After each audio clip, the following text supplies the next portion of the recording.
Hey guys, we're gonna watch Critical Role, Exandria Unlimited actually.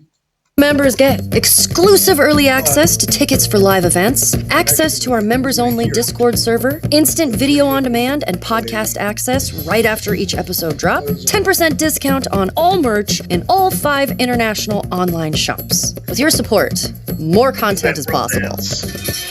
It's just some immersion therapy. Keep your eyes open. We've got Beacon exclusive series like Critical Role Cooldown, where you get to sit around the table right after an episode ends, and Fireside Chat, our community Q&A powered by the Beacon Discord, and questions from members like you. Hey, Ashley? Yeah. Do you want me to get you a new Mr. plushie? Because this guy is rough. No! I'm just going to wash him, man. And if that isn't enough, we've got series like Critical Role Abridged, Reslayer's Take, and Midst. Above all, Beacon is the best way to directly support Critical Role, our staff, and everyone who helps shape our company into what it is today. I come to you in 3, Hello, everyone, and welcome to tonight's episode of Critical Role.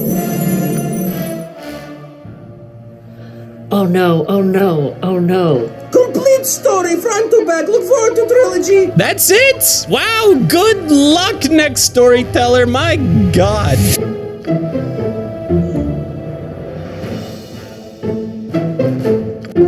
my dad's gonna be the lucky elf.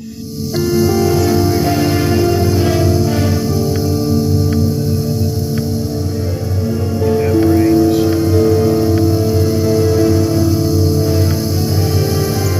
It is good to adventure in such a place. The blood quickens knowing that evil is so near.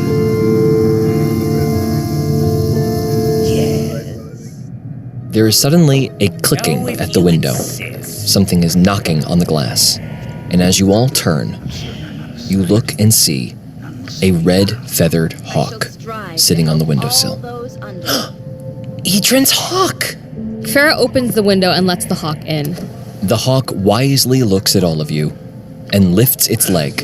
There is a scroll tied to its talon. Farah unties the scroll and unfurls it. To my dearest friends, first I must apologize for leaving so abruptly.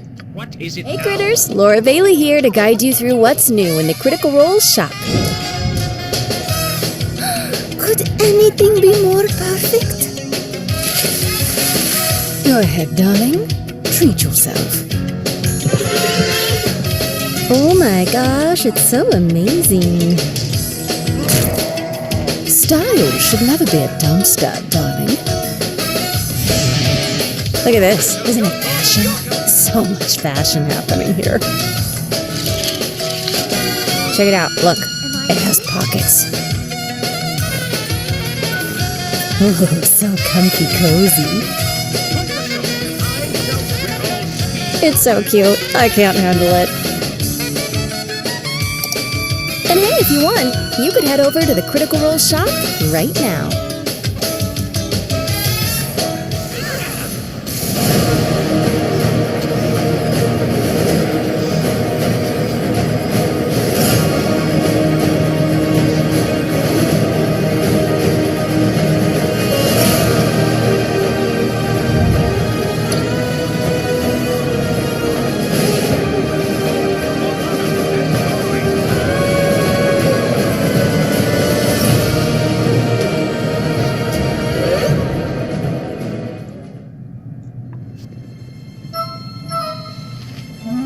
Be quick with it.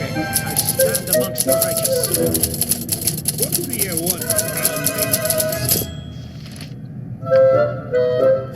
me? Best be paid well for this. I'm still here.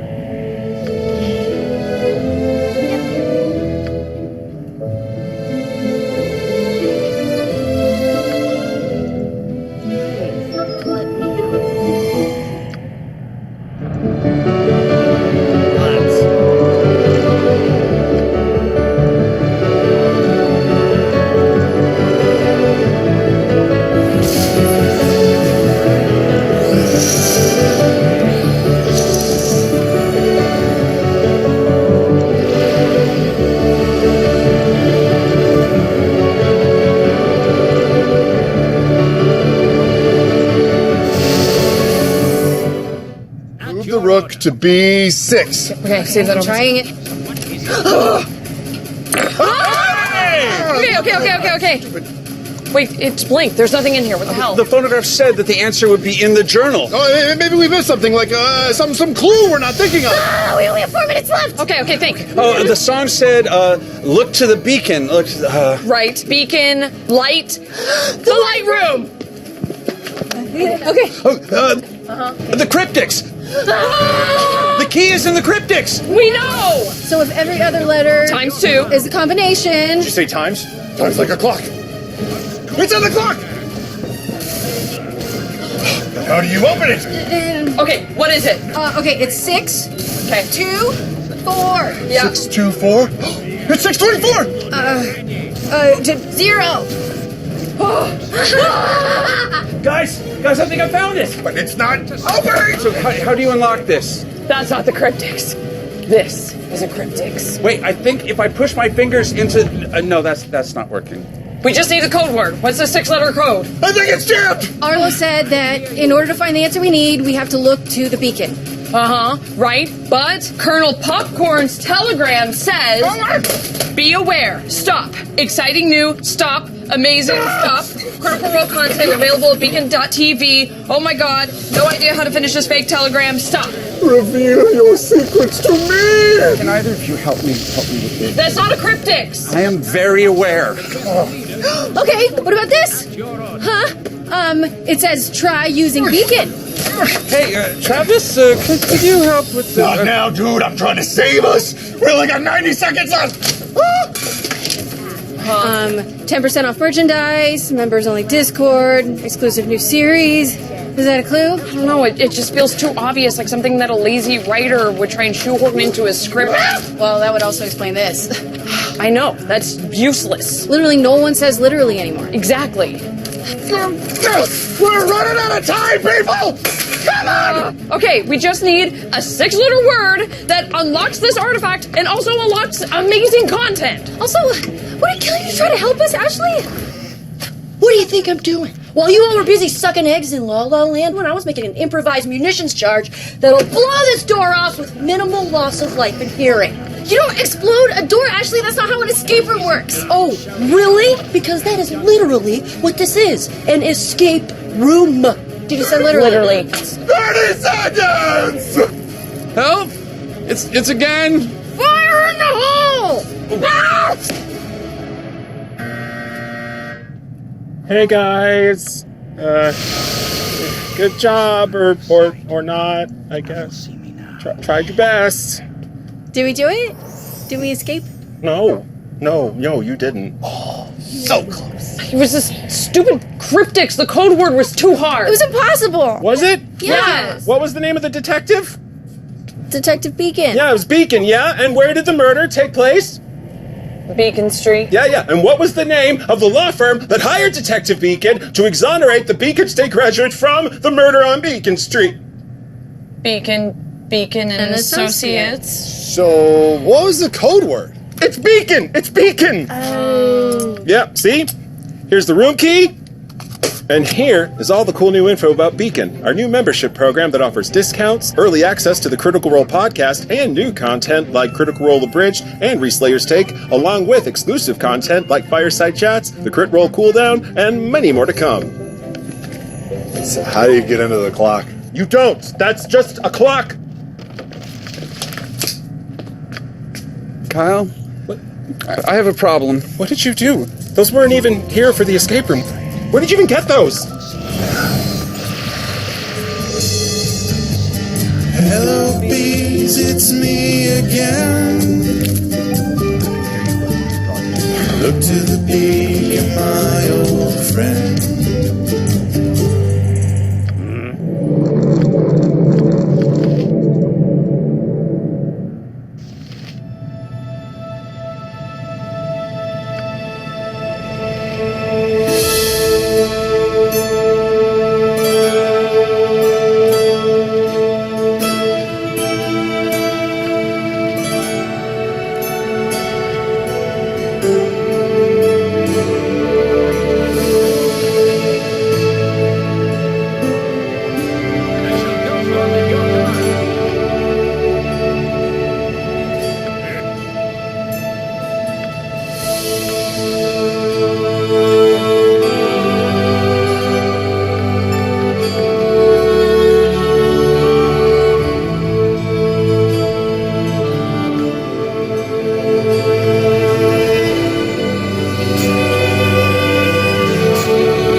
We return now to Rybad Cole, deep in the heart of the Calamity.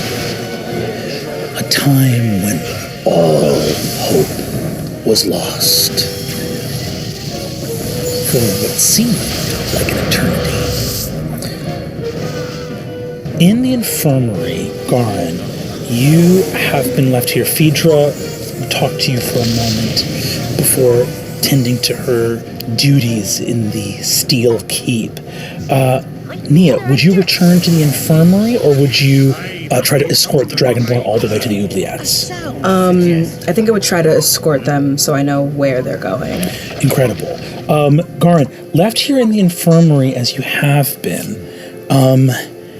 you are able to catch up and rest, a little moment of respite from the grueling toil in the pit. Give me another perception check as you're up here. It's going to be a 14. You look out, and night has fallen, so the sky is jet black. You can see that in some areas of the clouds where it gets closer to like open volcanic pits farther out in the terrain of this part of the world, that there is like a red smudge on the underside of the clouds, like a little bit of light pollution from the many fires of this, ash-choked wasteland. You say so. On 14, you see what looked like the flight of birds in the distance, which is not enough to send a shock. It's not shocking, but it is unusual. Just to see, you've been here for so long that the routine is so powerful, but you see some distant birds descend out of the smoky clouds. They look as sort of black and ash covered as anything. They look like either crows or ravens or some kind of corvid that descends out of the clouds for a moment. But there's something unusual. In that 14 perception, you have a feeling in your gut. It's sort of like a nausea. It's a kind of nauseating feeling when you're on the ground losing a fight and you're covering yourself to not get hit anywhere significant. There's a sickening feeling in the moment right before you realize you're about to try and stand up, where you go, oh, I'm about to expose some part of myself. And I think looking at those birds, there's a weird feeling of nausea that grips you in this moment, like something strange is happening. Do you remain here resting in this moment as this strange, sick feeling overtakes you? How many other infirmary are in the chamber with me? Probably about 24 or so.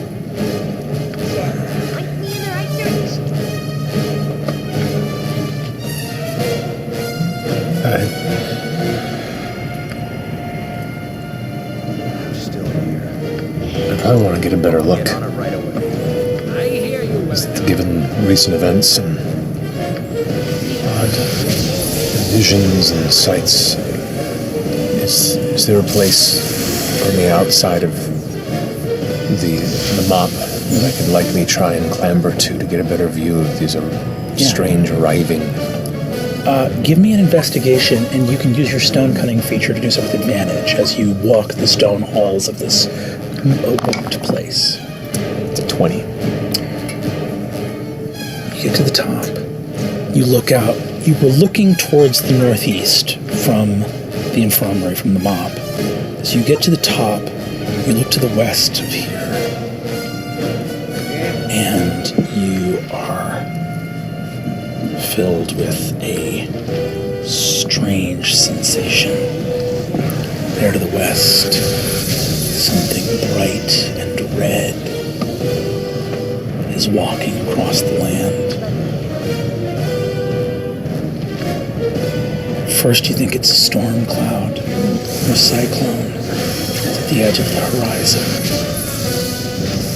And then you realize that you need to turn your eyes and get underneath cover as fast as you can. You've lived a long time, but you've heard of the unfortunate few that have witnessed the gods in the flesh. There in the smoke, like a sandstorm rolling across a desert, you feel the presence of the Strife Emperor moving upon the land. Immediately try and... I have... in a bit of kind of panic and a burst of unfamiliar energy, glancing about for any familiar faces, any sights around, and if none are there, to head back to the mop and try and get as many of the other wounded in a safe space. You head back down to the mop as quickly as you can. As you go, looking around for any other kind of safety that you can find, go ahead and give me an investigation check just to see if there's anything you find in your time. That would be a 12. 12. You look around in this space as well as you can. You notice a place sort of elsewhere nearby, but it doesn't seem like a place of safety. There's like a vault where some of the belongings of prisoners are kept, which you notice often towards a separate hallway. But you move from this place, get back to the infirmary, and begin to gather people together as you can feel winds picking up. Hot, dry winds outside. We move back down. Nia, you follow your dragonborn companions as quickly as you can, arriving back down. A massive gate opens to a narrow archway that grows smaller and smaller, that opens into the Wandering Walls. The Wandering Walls are so named because they are a thin passageway in between the masonry walls of Rybad Cole. To wander these halls, one must enter horizontal. You have to move through them. Literally, they are so narrow that your chest and back scrape off as you move through, literally wandering within the walls of Rybad Cole and its oubliette here in this place. It is said by some prisoners that deep within the maze of them, there is some path for escape. That may be legend.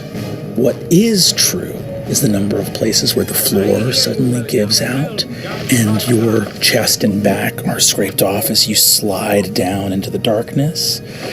Places where you simply get stuck and can't twist no matter how hard you try to get out of the walls once again. We know this is its reputation? Its reputation, yes. You are led up by the soldiers. Rustgut points and says, "All right, into the wall. If you're sick, make sure you die and die quick." I take one look at you and your girth and inside and raise a hand out. Your care. It's appreciated. It is unending. If you have the opportunity to go, take it. I turn to start moving in. You begin to slide further within. You see Crocus, they look to the entrance. Give me a acrobatics check. You do it with disadvantage. I'm not gonna fit. And Crocus the poo. Yeah. Acrobatics not my thing. Really? Give me a 14. Oh dear. Oh bother. You slide part of the way into the tunnel, and as you enter there, you hear a portcullis slam behind you. The gate is locked. You are in pitch dark. Do either of you have dark vision? I do. Okay, yes. Great.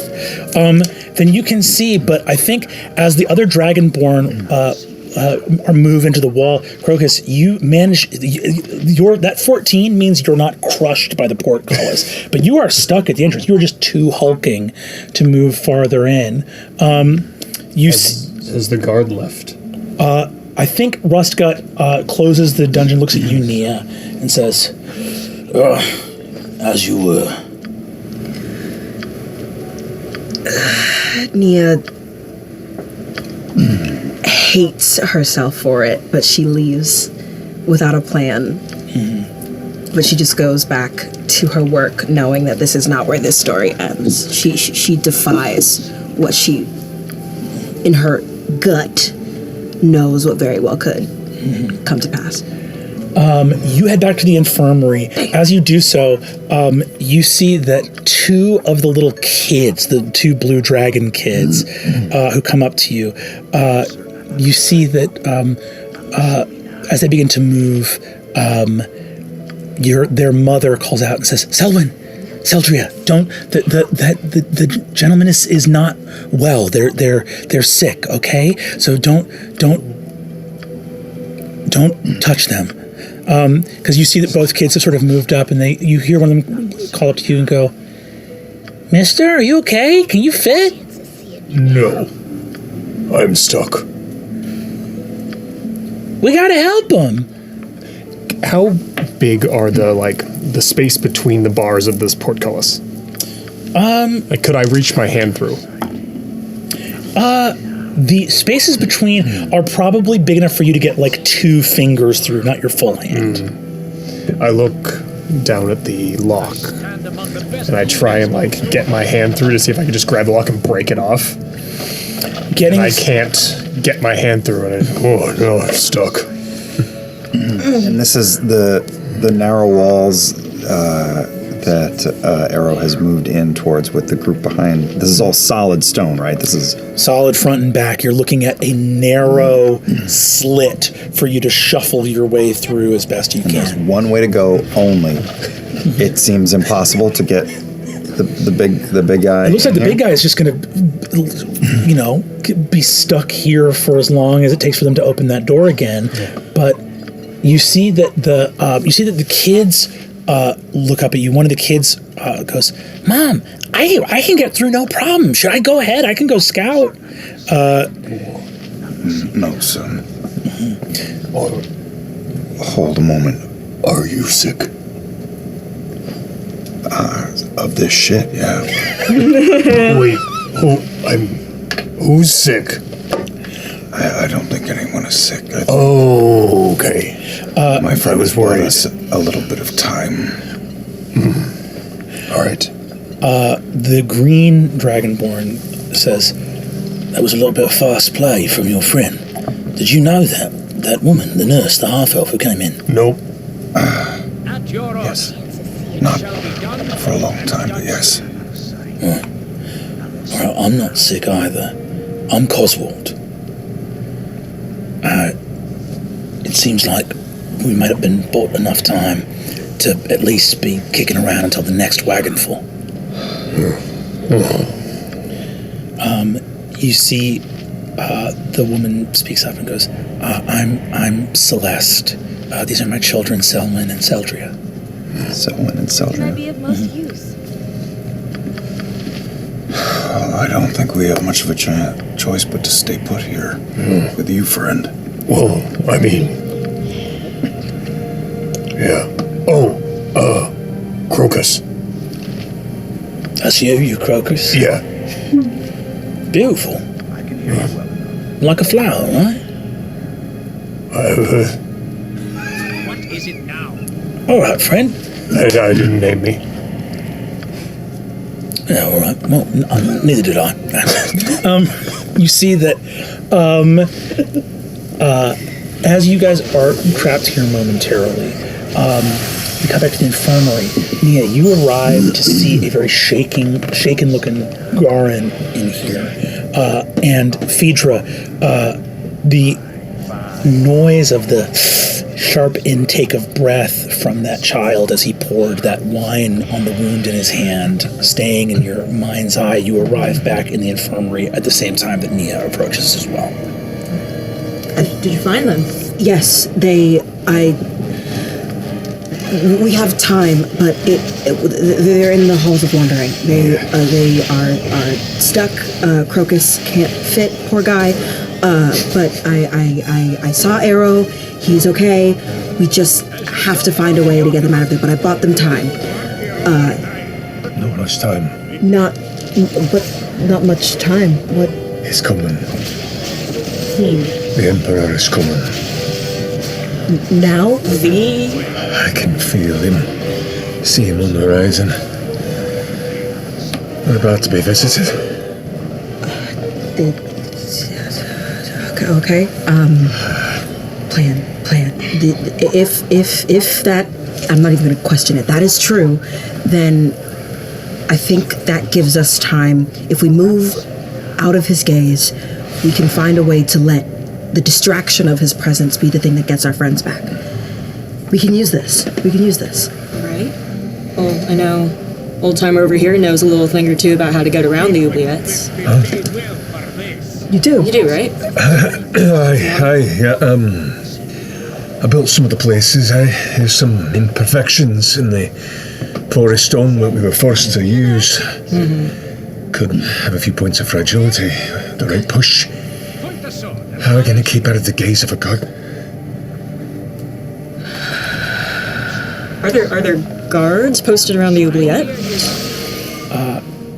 Would I know that? Well, Nia, you were there. Were there guards stationed there? There were some. There were some, but I think it's a good question. I think the gaze of a god is more. Something tells me we can use that. There are guards there. I can't imagine they will stay there while he's here. I imagine that you went to some dinner. I'm sure maybe the guards will be dedicated to protecting those people. That's true. There are a lot of high-profile guests up in the high tower right now. You begin to hear drums out of the walls.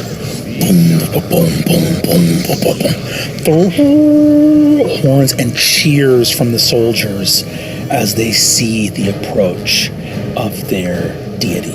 We're not going to help you, friends. We have to move. Now. How many guards? How many guards? There were 3 that you saw down guarding the entrance to the portcullis. However, Garin, you know that there are places. The wandering walls are so hellish. It's one of those things where doing something cruel borders on foolish. To make people stretch through this gap in the walls means that part of the prison is exposed to stonework in 100 different places, right? So I think in your head you're like, okay, is there a place very close to the entrance that we could potentially get to? There might be some kind of place like that you could go and get them out. There's a handful of places that might work. Okay.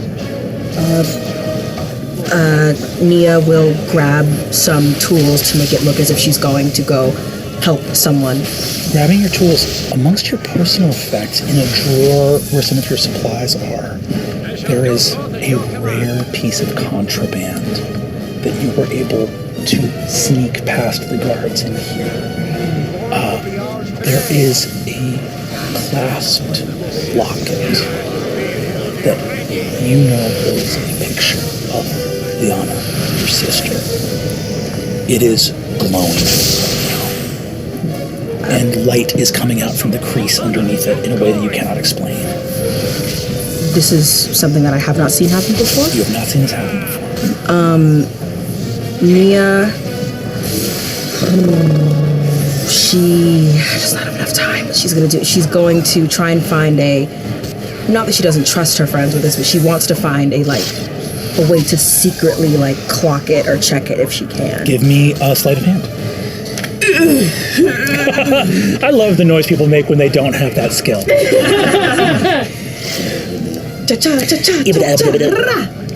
Nat 20! Nat 20! Unbelievable! Yes, I add nothing to it. Straight up Nat 20. Straight up Nat 20. Nia, you open the locket. I was pounding. Okay, go ahead, sorry. You open the locket. For a moment, you are almost horrified because you cannot see the beautiful portrait of your sister's face. You have to believe that she's still out there somewhere. You just see pure light, and the pure light flitters and begins to disperse, revealing the portrait underneath it as a small cloud, smaller than gnats, of glowing, minuscule fireflies depart, one of them biting you on the throat right above the collarbone. She doesn't go to destroy it. She lets it run its course, because this is something, if this is her, she has to keep it alive. Nia gets really quiet, really, really quiet, and closes the clasp, she puts it back in the drawer. She doesn't take it with her. No, she takes it with her. She puts it in her little pouch, in a secret thing that she puts this locket where it goes, in the way that she was able to sneak it around, and continues. Yeah. Yeah. You continue on as fast as you can. Actually, can I do some sort of check to figure out what that was? Yeah. Give me nature, give me arcana, whatever you want to do. It is absolutely one of the crazier things that has happened to you in Rybad Cole. It defies explanation. Yeah, I think because it defies explanation, Nia needs that, so she's going to try and figure out what on earth.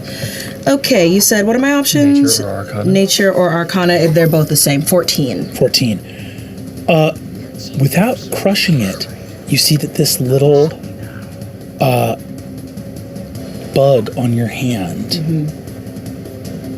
gathers there and moves, not crushed, not killed. You feel where it bit you. It's like blood is rushing to that spot, making a little bump, like a bug bite. But it makes you feel your blood. It's like pounding in your veins. It doesn't feel bad. It feels like time to move, time to do something. And as that bug sees that you have left it alive, it flits out the window, vanishing in the smoke and ash of the nighttime. You have the effect of the bless spell on you. You can add 1d4 to any attack rolls or saving throws. At any given time or not? For the duration of the spell. Oh, okay. How long does the spell last? Huh? How long does the spell last? A fair amount. And you know what? I'll tell you when it's gone. Thank you. You'll find out in the moment when you need it. But you're feeling a sense of like something really sort of amazing is happening. As you all move quickly to find this spot, you can go ahead and give me a stone cunning investigation, or if you want to just give me the tools check, you can do that as well. That? Yeah, I know he's definitely a guard and has gotten his various stoneworking tools and is like put them ready and like kind of throws and catches in the air his massive stoneworking hammer and kind of holds it with that intent of either to bludgeon something. But I've got check. It's going to be still there at 19. 19, hell yes. You guys are rolling high. We're rolling high. Like level 0 characters, we're doing okay. That's good. It's up to Liam and I to bring it down. Best I've ever rolled as a character. Phaedra, Nia, and Garin, you move through a bunch of back sort of channels that Garin takes you to. Garin's familiarity with this prison is like it's almost like the guy helped build it. It's really, there's a tremendous familiarity of this worked stone. There's an entrance that you didn't know about because it's just behind a long red velvet curtain in the aristocratic. Through the place. And Garin, you arrive at a place that sure enough is it's masonry, but it's an unmortared wall. The stones are just resting on each other here. And there's one stone that is not quite big enough to get a contact surface with the stone above it or the stone to its right. And you see effectively a loose stone in that wall. It looks like it's high. It would be high up for whatever the other side of this wall goes to, but there's a chair nearby. This is sort of like an abandoned, like dining hall for officers of the Corps that are not here right now. All right, need someone to go ahead and keep watch. Other person, whoever that might be, help me see if we can get through this. I'll go keep watch. All right. Yeah, with me. Goes ahead and sets the chair up on the side, gets one of his kind of like thick chisels and wedges it in the center there and tries to gauge the best angle to go ahead and get the force of weight behind it. Ask if you can go ahead and help hold where that is, so he can get the whole weight of his one arm into it. Mm-hmm. You trust me? Yes.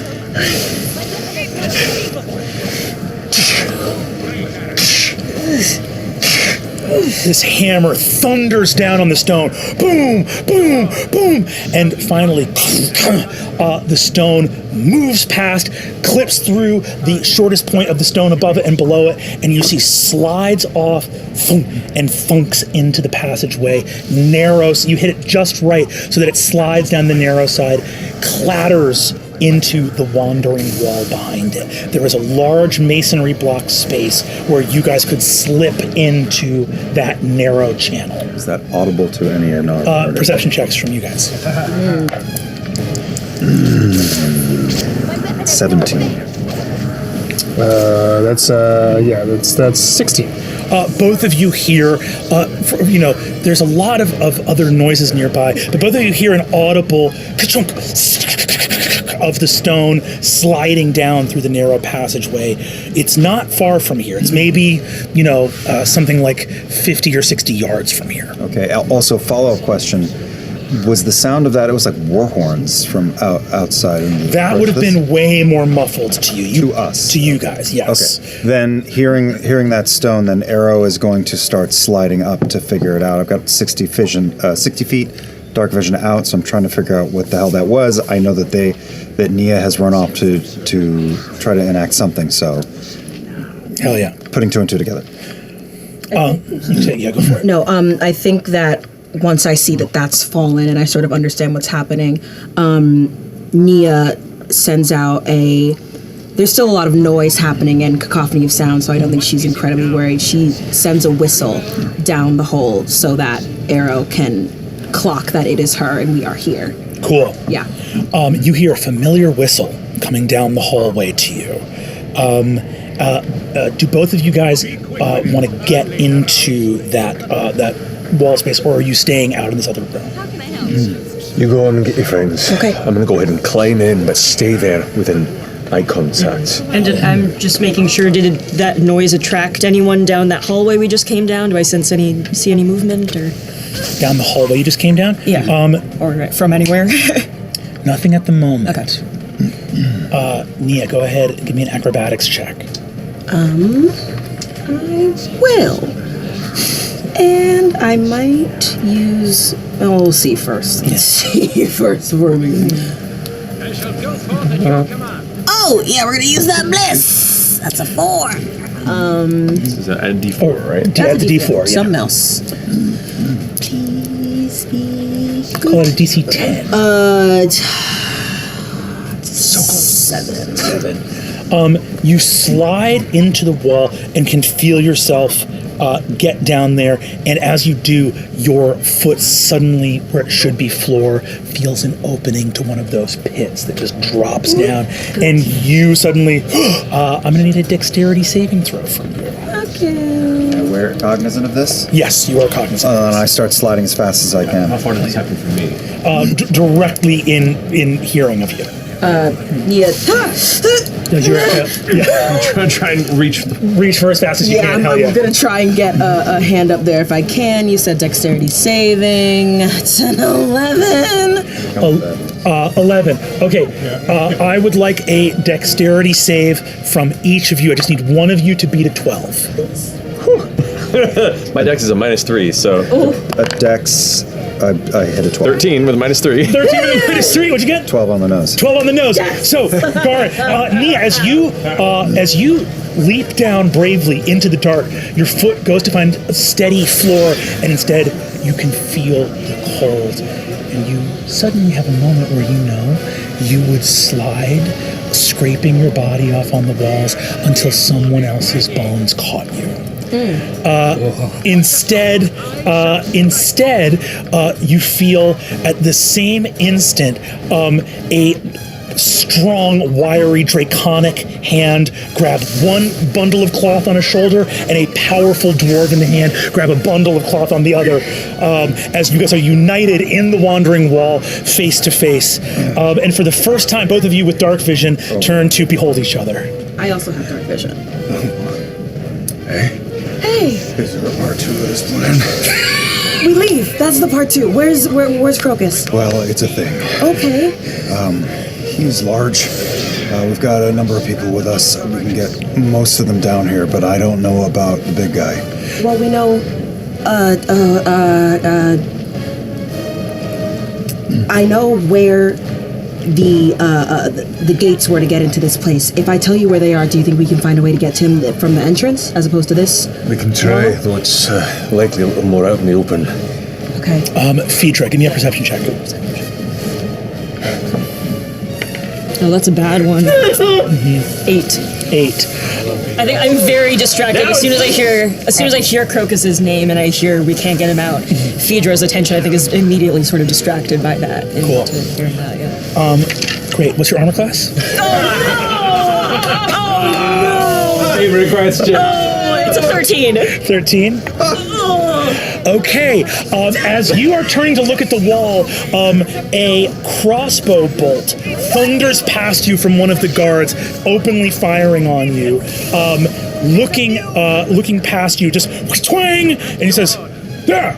What are you doing here on this hall? You have no business on this level! Twang, twang!" And just open fire misses you. It is your turn. What do you do? Oh, fuck. Is there anything near me that I can hide? Well, you do happen to see a big hole in the wall. Yeah. I look at the guard, and then I look at that wall, and I take a deep breath, and I run, and I jump, and I try to, give me a stealth check. Hold myself against the wall. Hold myself in place. 24. 24! Incredible. Do I hear her rushing towards Yes, you do. Kind of kind of at this place while still holding your arm, I'm going to go ahead and lift you up to where you're on your feet. Get the hammer out and kind of hold right at the side of where the hole is where she's going to come through. Hell yes. Phaedra, you leap into the hole, scuttle above the hole, and fan out like just superimposed above it. With a readied action, a soldier's head comes through the hole.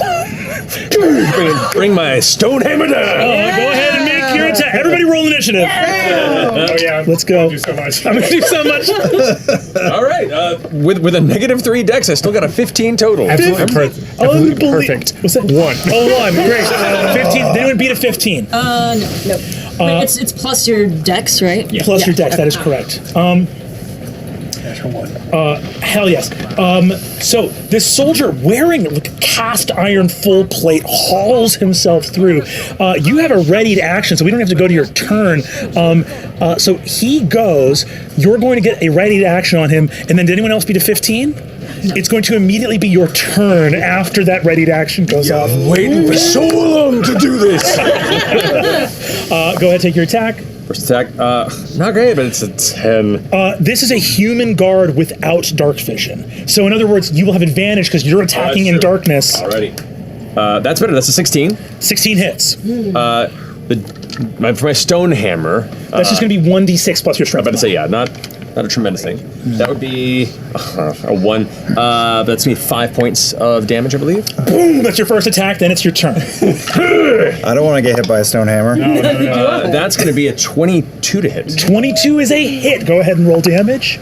Another 5 points of damage. These guards had 10 hit points. Boom, boom. You guys watch a helmet warp to the point where warped steel, In other words, this guard died because his helmet stabbed into his brain. Wait, if I can, with the second impact, I'm going to go ahead and take the hammer as it's embedded, drag him off the fallen stone, and try and plunk him into the hole that you almost fell into, just to get him out of the way. Hell yes. Go ahead. Give me an athletics difficulty 15. Metal Geared. That's natural 19, 23. This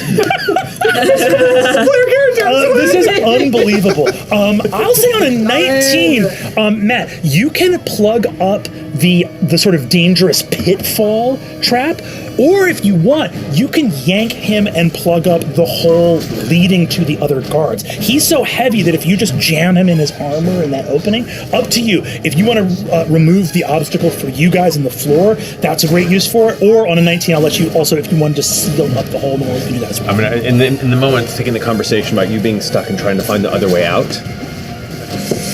I'm going to hope that there's a way to try and get through the portcullis, or at least another break in the wall if we can look for it, and instead try and keep others from coming through here and firing on us. So I'm going to go ahead and try and jam him back into the hole where we came through to try and keep them from following. Yanking him down with that hammer and twisting him, his armored body is just a it's like, really what it is you have immediately, your dwarven craftsmanship is like, I can turn a suit of armor into a wall. And there just happens to be a body in there, but that's irrelevant. And you can see the guards who just watched their companion poke his head into a hole, hear two sickening loud clangs of stone on metal and a crunch of skull with muffled by a helmet as their as their companion ignominiously is now upside down, ass in the air, legs poking out of a hole in a stone wall. Tetris. You know when you get a long piece and you really needed one? Line piece! Incredible. Did anyone else get between a 10 and a 15? I got a 14. 14. Okay, Phaedra, your exit is now barred, but you are also safe from the other guards. In this space, is there anything you do in this moment on your turn to act? Those two guards you are safe from danger from, but you don't know where Crocus is. Yeah, I don't think I have dark vision, so I can't. Can I not see anything in here? Oh shit, you're blind. Yeah, I'm just completely blind. Yeah. Cool. So just blindly, I say, Crocus, can you hear me? Can I hear? Yes, you can hear her. Yeah. Are you hurt? No. Okay, just wait there. We're coming. All right. You're not going anywhere. That's all I can really do. That's all you really do. Yeah, you can wait for someone to try to guide you if you want. Did anyone else get between a 10 and a 14? No. Under 10. 7. I mean, technically, yes. 6. Yeah. So for Arrow, what do you do? Well, can I ask one quick question? Is there any doubt in Arrow's mind that he's not fitting through these walls, right? You don't think there's a way, but you haven't interacted with this dwarf before who was literally straddling the wall. I guess to take that swing, you're hip flexing out to stay in the wall. Just bam! He has tools in here is the only thing. Okay, so we caught you, and the hole is plugged. Yes. And we're locked in behind. We've got 2 little kids and a bunch of adult dragonborn. I don't think he knows what to do. I'm just gonna hold. You know what I'm gonna do? I'm gonna wait in case Buddy Boy Tetris Man gets pulled out. Yeah. And I'm going to vomit on anybody that sticks their head through. Okay. And I'll just do a hold action. Not breath action, just vomit. Just vomit. It's bad here. It's bad here. It's so bad here. You hear the guards running off in this moment to go. You can hear them say call the backup, and begin to run off to go get reinforcements. As they do so, there's sudden silence and we can exit initiative order. What do you all do gathered here in the dark in the wall? We can't stop moving. We have to go get Crocus. We have to make a play of it now. Otherwise, we're dead. I haven't seen it from this side. I'm going to go ahead and try to skirt along and see if there's any other on the opposite side of the wall, begin to just slowly crawl my way across using my elbow and arm to see if there's any other weakness in the wall here we can try and push through. You begin to move through. You meet up with the Dragonborn family with Celeste and her children. The rest of you come through. You can hear, now you begin to hear you're hearing a lot more horns now. There's a ton of them. And as you get closer, you're looking for something in that area that would be a similar wall weakness. And as you get within 60 feet, you see the issue, which is this hulking dragonborn that just can't be made to fit through this narrow chamber. Who are you? Garen. Who are you? Crocus. Phaedra, you were taken as well and are reunited with Crocus here. Oh, okay. I can find it. Okay. Hi. Crocus. Oh my gosh. Are you okay? It's small in here. Yeah. Well, we're getting you out. All right. Oh, out? Out. Yeah. And he immediately tries to push through just use all his strength to bust open push out the rocks in front of me. Give me an athletics check. It's a DC 30 to push open a gate, but who knows? Maybe a gate or a rock wall? Did you say? The rock wall that's in front of me. I'm just gonna try and push my way through it. No, that'll be an 18. 18. As you push the rock wall, all of you hear. I'm sorry. I think I did that. The ground beneath you begins to shake.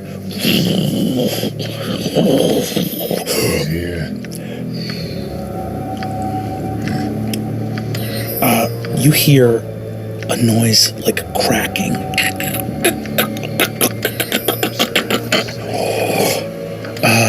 Those with dark vision see a sight that you at first don't understand. Go ahead. Everyone with dark vision sees something moving in the hallway in front of you. It looks like fingers reaching from one wall to the other. Hundreds of long, spindly fingers. You might be going mad, but you're all seeing it. Garen, so fast that they can be seen to be moving, you see roots growing from one wall to another.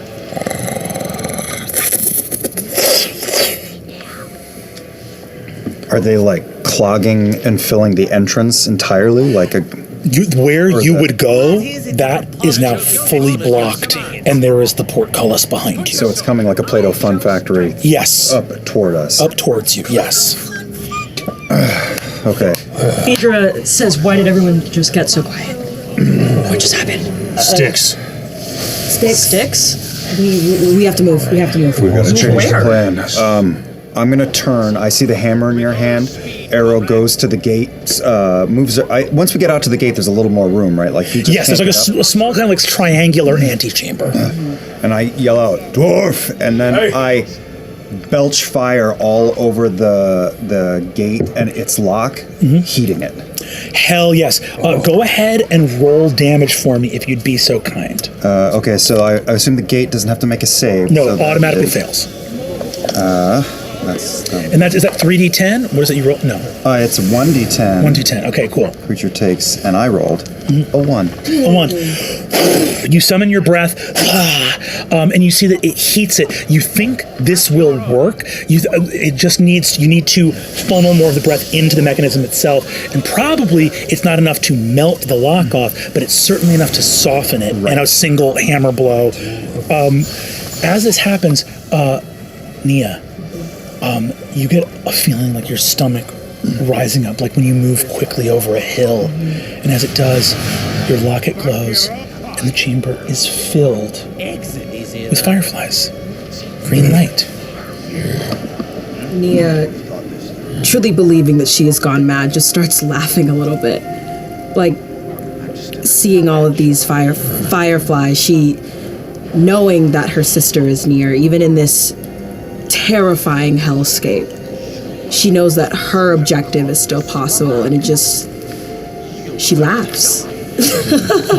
There's bugs in here. Nia, as you start laughing, Crocus, Arrow, you feel yourself bitten by a small glowing insect. Don't kill it. Let it go. And as Nia laughs, that bless spreads to all of you.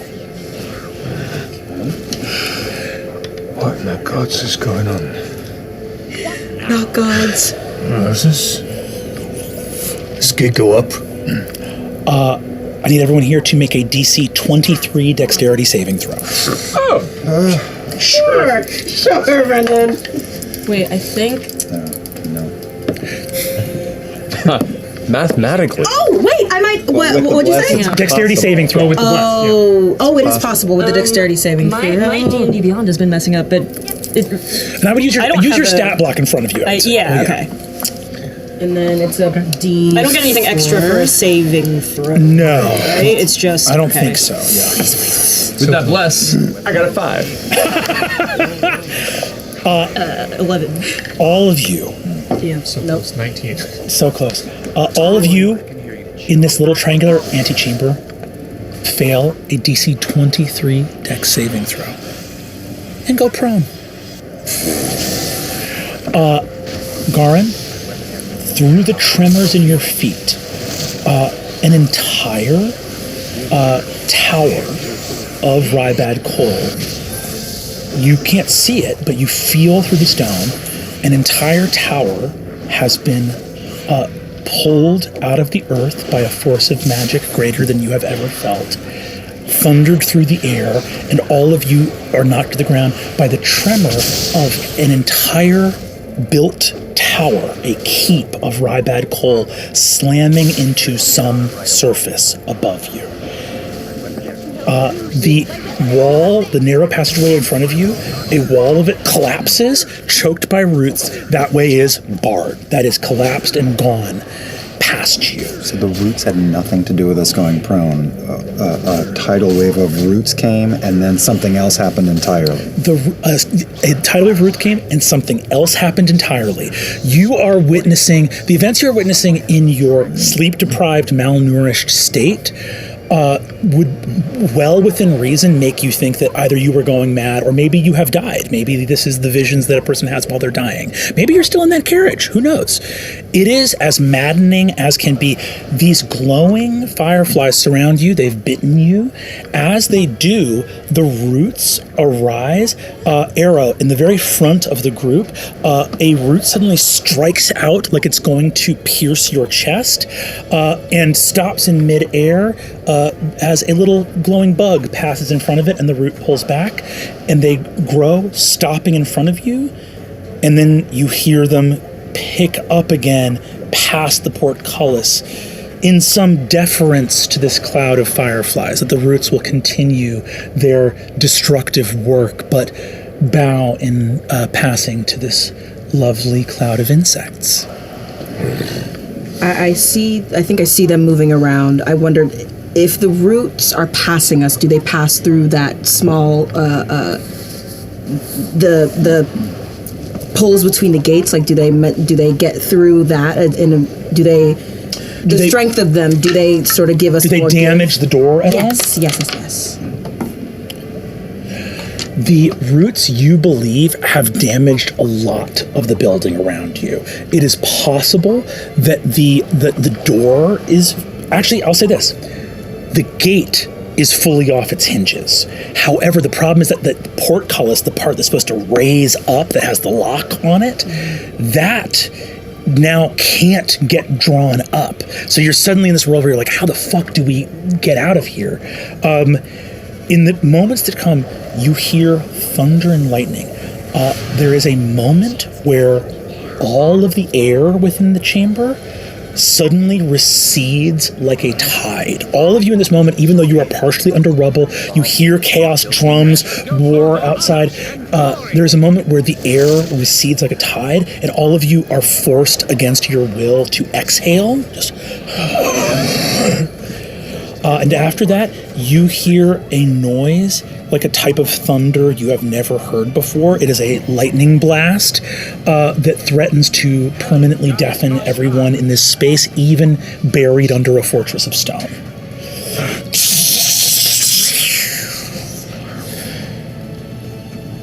Noise recedes. Garin, you hear a wave of about maybe several thousand mice rush past your guys' feet, avoiding all of you. And at the very back, one little mouse stops, looks up, and deposits a crumb in front of you. And then continues out. As the mice go out past you, whatever rubble is out beyond, you hear the mice squeaking, and suddenly someone goes, no, no, no, no! And just hear screams from somewhere out in a hallway. And the last thing you hear, well out in the distance, is after the horns and shrieking and shouts, you just hear,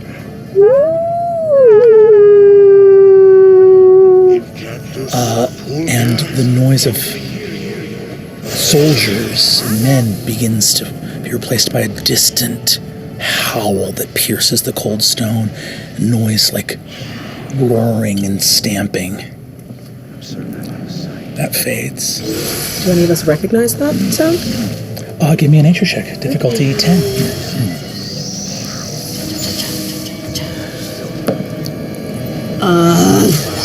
That's a natural one. On a natural 1, you have lived in an ash-choked wasteland your whole life and have never seen a healthy beast. Okay. He stands up and looks at the gate again, having no idea what's going on, and just moves himself to take his tail and wedge it behind him in the corner of the triangle, and put both his arms on the gate, and is just going to try and force his way, pushing the gate out of its hinges. Hell yes. I see that and match, even though much smaller, framed, and I'm not going to let him go alone. What'd you get? Got a 2. But that's 10 total. Crocus, with this incredible show of strength, you push and you slide the portcullis. Even on a 10, it's not enough to get you guys out of here. But what you do manage to do is slide it back so that if that lock gets broken, it can at least get back up out of the gate. You know that after a hearty rest, you will have that ability to help soften that lock again. I can do it now. Oh, you can do it now? Okay, yes, great. Yes, I can. I will do it now. Hell yeah. Yeah, okay, I'll resume. Go for it. So it's just another no save. This time it is 6. 6. With that 6, you do 6 points of damage. This thing has, I'll tell you right now, 9 hit points left. Go ahead and roll that hammer damage. This is with the bless. That's going to be a 24 to hit. 24 hits. Just need to do 9 points of damage. That'll be 8 points of damage on 1 hit. Clang! That fades. You can see that this will work. It just needs another point of effort. Time passes. It is so shockingly, bewilderingly silent. Knowing that you need time for this plan to work again, you are able to rest. As you do, you see the mom takes her cloak off as a place for the kids to lie down. Can Mia try something? Yeah. She has her tools on her nurse's tools. Yeah. Maybe something like, I don't know how. If you want to give a thieves tool check, yeah, sure. Or anything like that, go for it. I absolutely don't know where that would be on here. Thieves tool check. It would just be your proficiency plus dex. Okay, so proficiency is 2. It's 2. Okay. Crocus. Is that a D20 roll? Yeah. Plus 2. 11! Plus your bless. Oh, I use it again. Fantastic. Or bless just attacks and saving throws. I'll allow this to be a special bless that goes to ability checks. And it's only a D4 that you're rolling for the bless, though. So you got to hit a 4 on the D4. Which I will. You will. It's a 1. I will say this. There is a lot of desire to move and move quickly here. However, in the weird light of these fireflies, the strange silence that's around, and the fact that you no longer hear the approaching footsteps of the Strife Emperor, you don't hear horns. You don't know what the fuck is going on outside of this doorway. Didn't hear anything. I overheard some weird things at that dinner. I think all those emissaries of, the other betrayer gods, I don't think they really like each other very much. They're working together in name, but I think like many people, it seems that they are not fully trusting each other. There's a lot of suspicion, a lot of not wanting to share the world. To interest them. Could be. These events. Could be. Maybe they've chosen now to. Maybe they're attacking the Strife Emperor's followers. Maybe they're. But his roots. His little glow bug says this is not the work of a betrayer. When I was a child, I was near a place where two of them clashed. The noise was deafening. There was more than one god walking these climbs.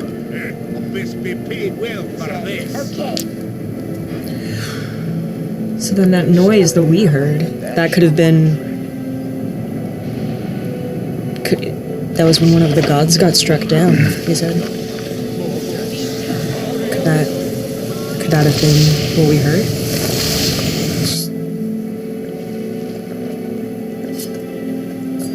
It's too hopeful to believe. That silence, do we hear anything past this portcullis at this point? Like troops running around? Give me a perception check. 21. You haven't heard a silence like this in years. There's not even wind blowing outside. Something has just happened out there that you can barely begin to understand. There should be footsteps coming through the walls of other people around. There should be something else out there. You see that Celeste looks over at you in the darkness and says,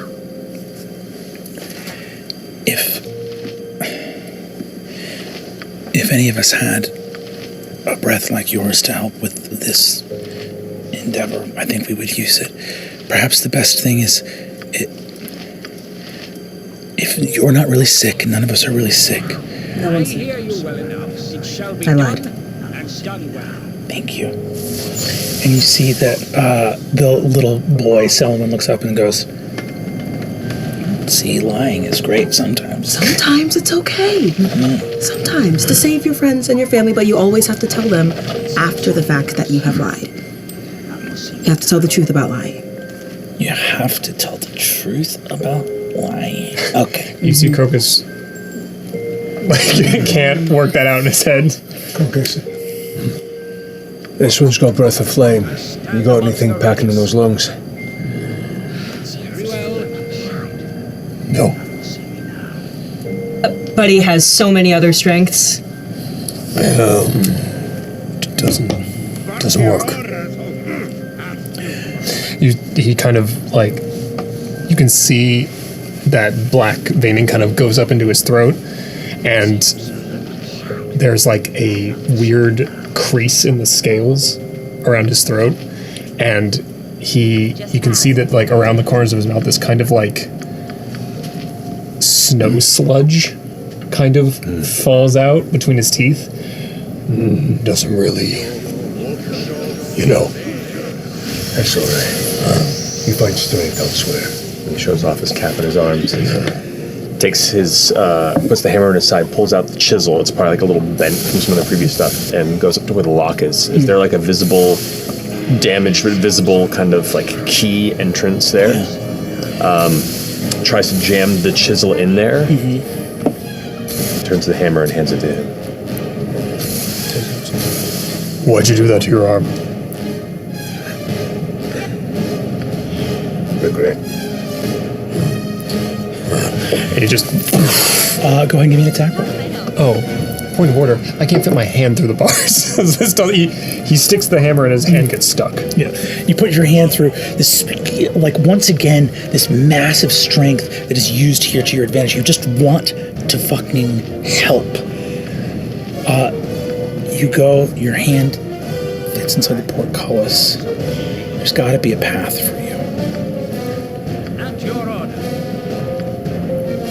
Try as you might. Seconds turn into minutes, minutes to hours.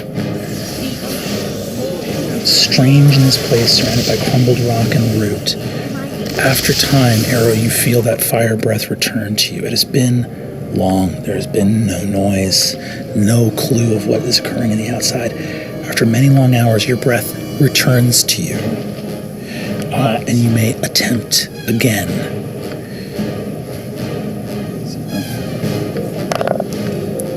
That is a 7 for the damage. 7. So we just need 8 damage here. Or you giving the hammer back long ago. I can't get my hand. I give you the hammer on this one. You finish this off. I need to sit down. Your hand can't fit through, but maybe if you hit it hard enough just from the outside. Yeah, I think what he does is he grabs the hammer in his fist and he essentially uses it to kind of bridge the gap between two bars and just punch the gate open. I use the help action to like try and like point out like based on the previous impacts here, these spots are the most damaged for structural integrity. You want to go? Have we lost the bless? The bless is still here. Okay.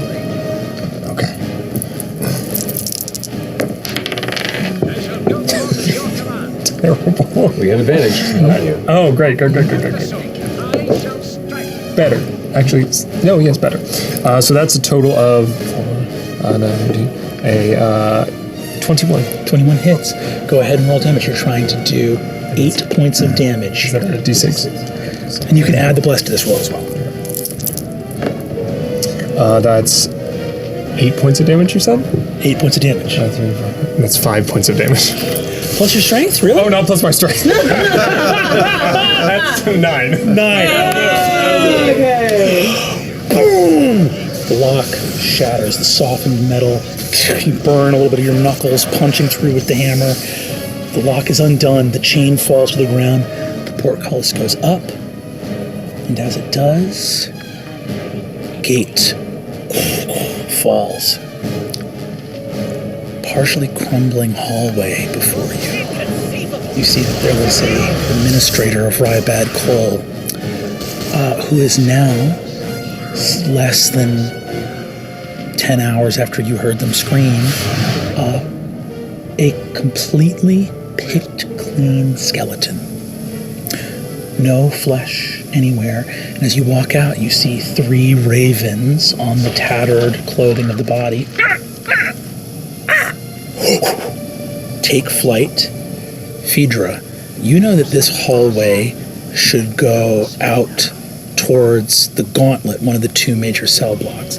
Instead, it goes towards a heap of rubble with a dim haze of dust and ash settling, but with a little bit of some dull gray light coming through. And 3 ravens fly out. And that way is blocked, or no? That looks open. They fly up to open Oh, I mean, like sky. through the. Yeah. Okay, so like. All right. I mean, So wandering out here, has the entire place been laid to waste? Are there roots all over the place?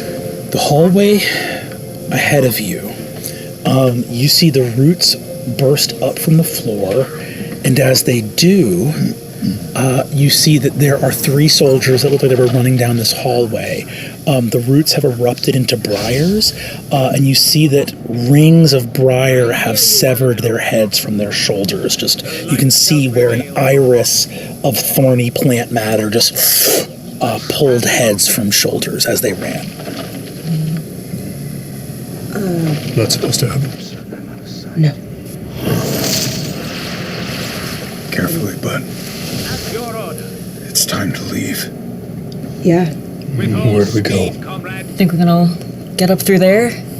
I can lift people. Yeah. Would we all fit? Does it look large enough to... Yeah, looks like there's just a large rubble-strewn sort of like where the stone collapsed in, there's just a sort of angle of fallen stone going up to some gray, dim light. Phaedra. And he holds his hand out for you to get on. All right, I do this. Assuming this is a thing we do very frequently. And is just going to lift and put you up to the hole. I'm gonna go and just kind of peek out at first and see, like before like fully climbing out, try to stealthily look around and see what I see as soon as I emerge from that hole.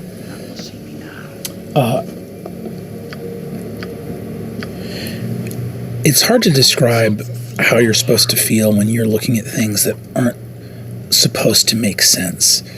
What do you do if you see a miracle? What do you do if you see the effects of one without seeing the thing itself? Your head pops up.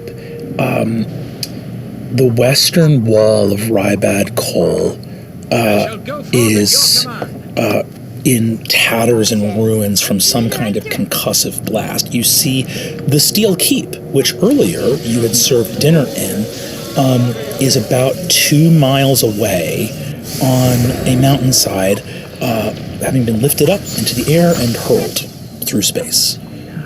There is an area where the sort of top parapet where Asmog is,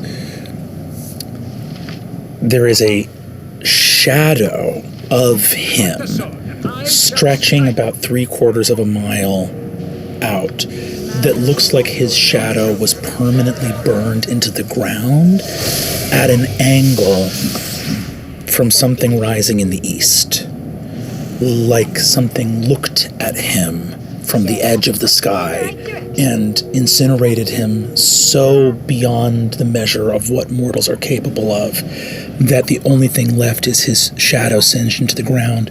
And at a far distant hillside, through the gaps in the western wall, you can see against a sort of landscape the familiar sort of coiffed hair and ears of Asmog, and 2 openings of wide eyes and an opening in silhouette of a wide mouth opened in horror, blackened against the landscape.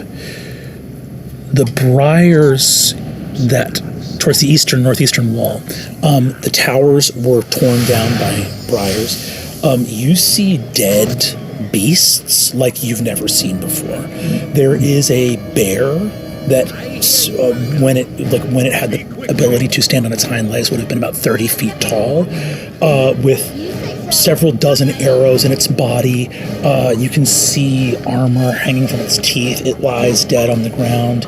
There are prehistoric animals here from some other dawn of time. You see the field of crows, ravens, different corvids eating the carrion here. Where the people of Rybad Col are, you cannot say. You've spent a night down in the ruins underneath.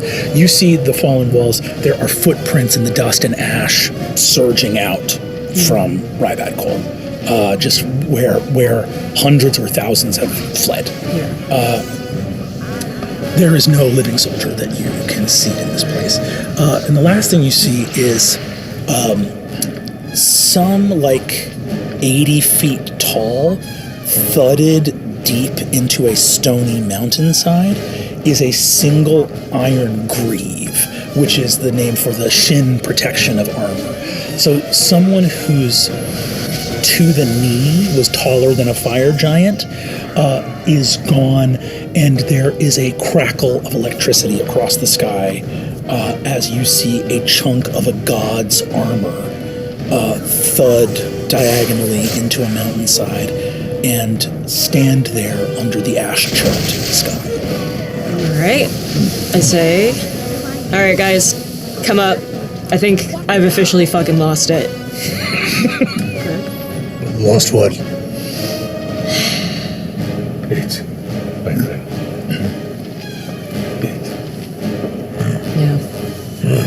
This arrow climbs up and sees the devastation all around. Asks, "So why are we still here?" You must have missed something. You said that shadow was cast from something coming in the east. I can only think of one thing larger than a fire giant that rises from the east. Give me a religion check.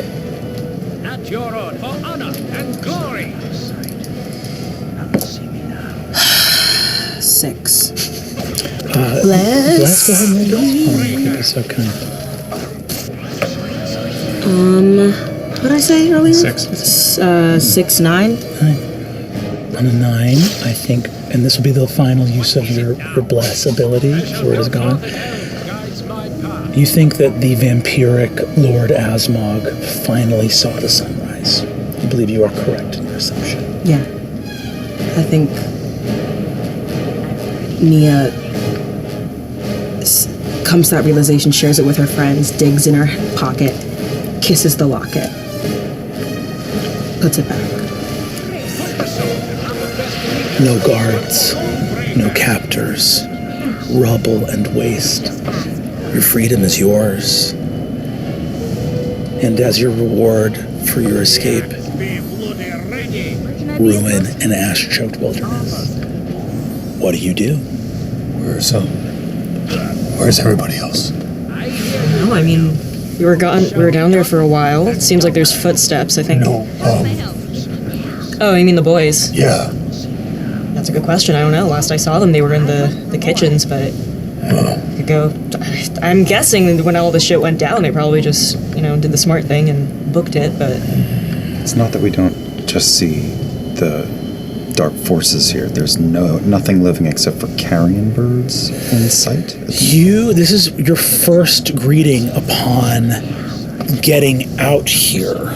It's been about 10 hours since everything went down, but it's possible that there are other people in your exact circumstance. You were resourceful enough to get out. There may be other people trapped here. It's hard to say. But certainly anyone who could has not waited a full 10 hours to get out. Crocus turns and have the children made it up to the top yet? Yes. Okay. You see that Celeste goes, and Saldria looks around and goes, "Whoa! This is nuts." Celeste goes, "What could have happened? What did this?" Sunrise. Does it do that? You know when it rises? With all speed, comrade. It can, and it walks Exandria with a purpose. Oh, what does that mean? What happens? What's been happening for centuries now? The gods came to clash. I saw him come. I saw the Emperor step forth, but maybe he was fleeing. Because whatever rose over there, light the dawn, Father. Gestures with his hand out to all the strange growth. And points to one of the flying firebugs. The will of the wild, Mother. Maybe our tides have turned for the moment. Well, the gods are at their play. We still have to survive. And for now we do. So we find survivors. Right. We get free from this hellish scape. He grabs his hammer and grips it tight. And when we're safe, we rebuild. But where do we go? Where? Let's just find who we can and leave. We'll worry about that tomorrow. But for now, we live. All right. Crocus, come with me to the kitchen. We're gonna try to find the rest of our gang. Okay. As you fan out over the rubble, you guys can make any search check that you want. I will also say this: you awake hungry and thirsty, Yeah. and You look around. It is a wild thing. I think, Nia, you feel that thundering in your chest from whatever that first rush of power was, going, freedom. No water and no food. Freedom. No water and no food.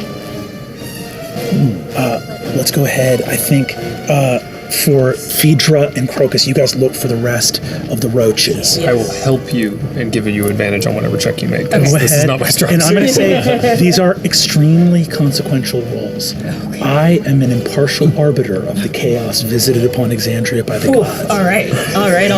10 gets you somebody. 15 gets you somebodies. 20 gets you everybody. You have advantage. Oh, advantage. Because Crocus is helping. And this is investigation. Yeah, what do you add to investigation? 0. 0. All right. 10, 15, and 20, but you're rolling 2 dice. Oh no! What'd you get? What'd you get? You got a 3 and a 6. Ooh, baby! Here it all comes tumbling down. Pendulum swing. There it is. Remember those fun NPCs from the first half? Oh no! Oh boy. Cathedral! Cathedral! We never found out what your freaking deal was. We never found out what his deal is. We never found out if he's crazy or if he's just like that. Do we not find them, or Now we'll never know. do we? Good question. I think on a 3 and a 6, you go to the kitchens, and the kitchens are ruined. Yeah. There's no hope of finding their body here. On a 3 and a 6, you don't know. You do not find them. Yeah. But you were off doing a special dinner. Crocus was in a caravan. Did your boys just do what maybe you would have done and headed out? Or maybe no? Who knows? Maybe they looked for you for a long time. But regardless, you know that there is no one living in the kitchens. Is there salvageable food in the kitchens at all? On a 3 and a 6, there is no salvageable food in the kitchens. All right. Who else is making checks? But I will say you do not find Kefkedriel, Otto, or Tavin's bodies.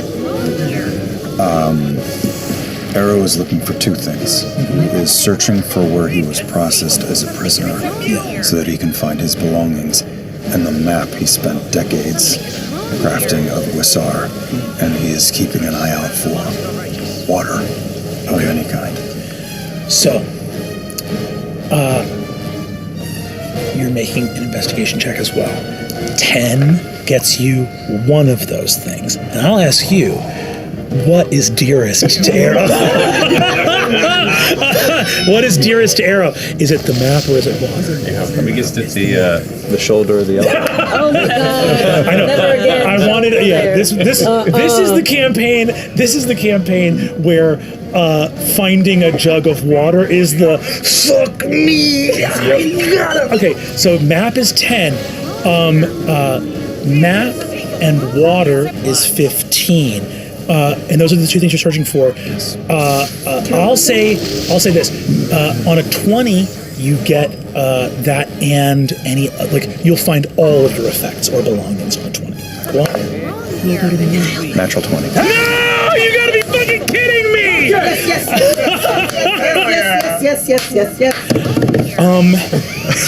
Holy shit! Without looking at it too. Holy shit! Arrow, you.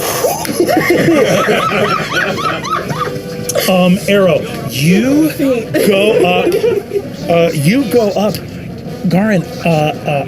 It's quite close to where the mop was, to where the infirmary was. That place, because the vault, we established it before, right? So I think, Arrow, with that tip, you head off. You are literally digging through stone with your hands. However, the vault was on an upper level. They didn't want to leave it on the floor level with everybody where all the stuff was. So you're looking, and immediately you're going through rubble, and you're finding some tattered scrolls or other things like that. And as you begin to move through, you see a giant sort of iron door now amongst the rubble, but a key to where the vault was. And on that nat 20, as you begin to dig through, you hear squeaking down in the rubble.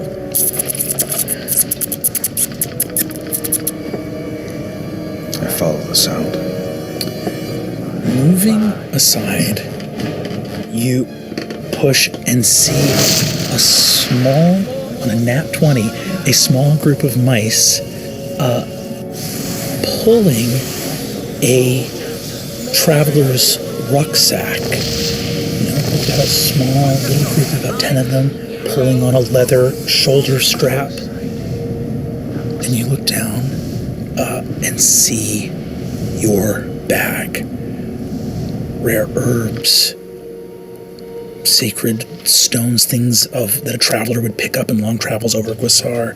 And you see a scroll case, dented but secure.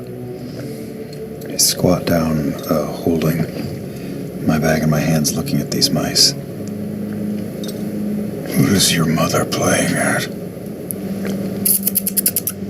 The mice skitter away. Shoulders it. You shoulder it. You feel in your bag the heft of a full canteen of water. With that scroll case in there, on that nat 20, unreal. Checking to make sure that everything is okay. Far to the north of Rybad Col, and these lands were not well marked by you because to travel in these lands would have been certain death, but where your notes start to get more precise, where you have more experience traveling, up closer, up farther north towards the very base of the Storm Point Mountains.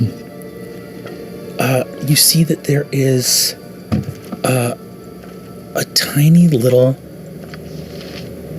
skittering insect that takes wing and leaves a small phosphorescent glow at a point that you had never marked, but specifically in between two notes of yours. There's a pass in the bottom of the Storm Point Mountains that you had traveled through before. It's a safe place. In another lifetime, you and Danae had walked that path many times. And here today, one of these bugs alights there? Alights there, dances like a bumblebee, communicating something to members of its hive. And as it departs, in the same way that it left when all of you were bitten, a small phosphorescent glow alights in that place, leaving a small blot of ichor or ink.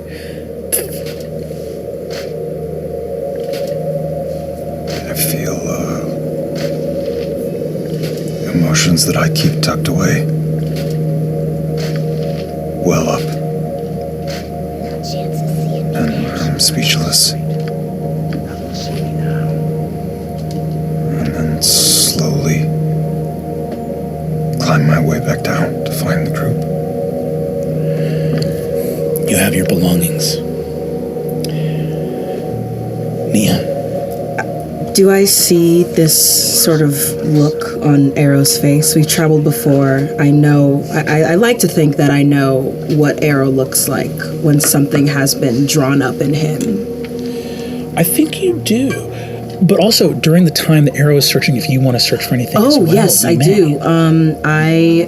If we found the mop and we found the vault, I would love Nia to get her personal items. I think she wants the piece of crystal that she kept in her hair before she decided to take it out for her safety. She wants to find the wiring for that. She would love to find her bag, her cape, her things. Go ahead and give me an investigation roll. Wants to play. Same thing, 10, 15, 20. How would you guys move? Nice and space. Move.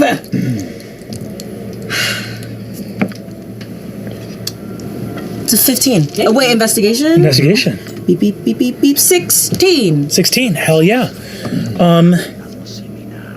On a 16, I think on a 10, you find your crystal and your effects. Is there anything else you would look for other than your personal belongings?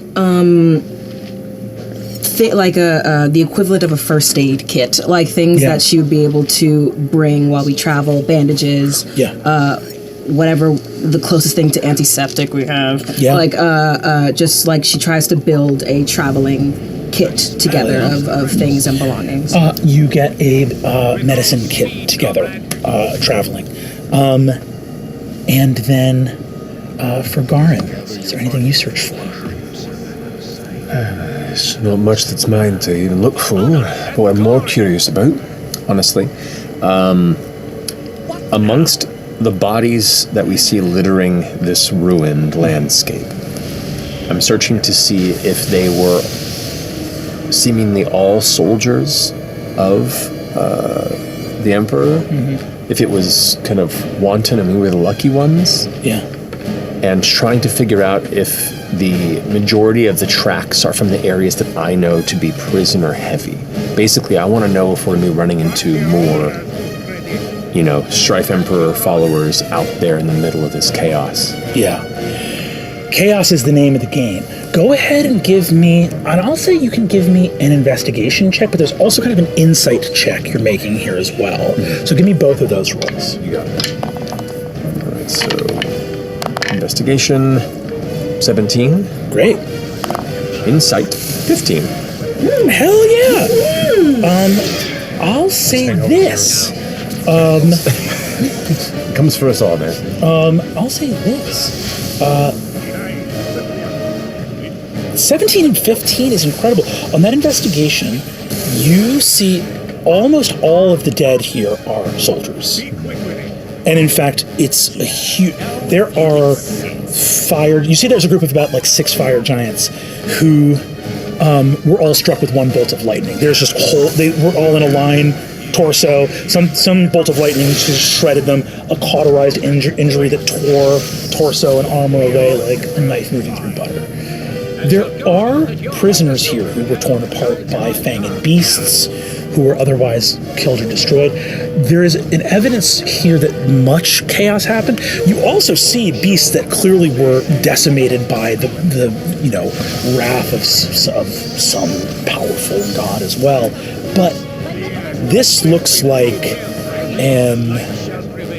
on that investigation, this looks like an ambush. It looks like you saw the Strife Emperor walking in the distance, and if a vampire was hit by the rays of the sun and lightning tore across the sky, and the real handiwork here is thorn and vine and beast and bird, something truly thunderous shook this place. There are very few dead prisoners. Now, there are some, but nothing about this seems precise. And yet, if there were crumbling castles, there should be so many dead prisoners, and there's just not.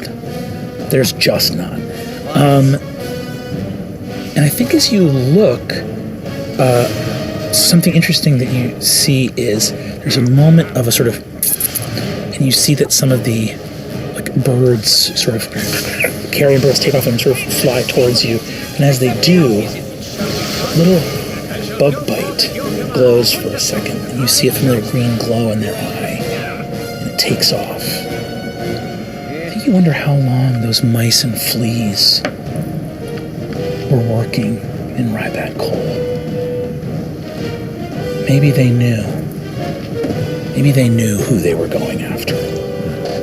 Is there a particular direction of the fleeing prisoner tracks, or is it just kind of everywhere? Kind of northeast, you think, away from the Strife Emperor's stronghold, as just a sort of flee away from what you know the center of power to be, but it doesn't appear to have that much rhyme or reason to it. I will say too, on a 17 and a 15,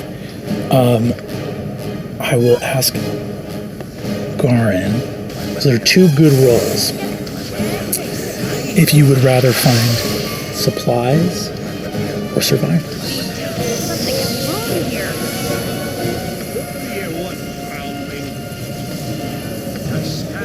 I think for Garin it'd be survivors. That's That's his trauma.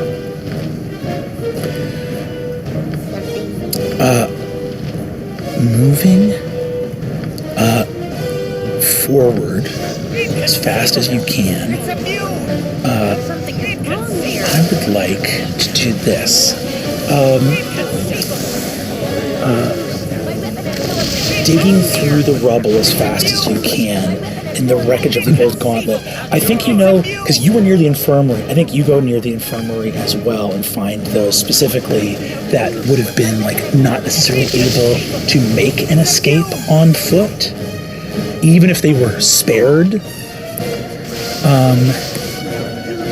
Go ahead, and I want you to roll a d20 for me 3 times. Just let me know if you get an 11 or higher. First one's a 9. No.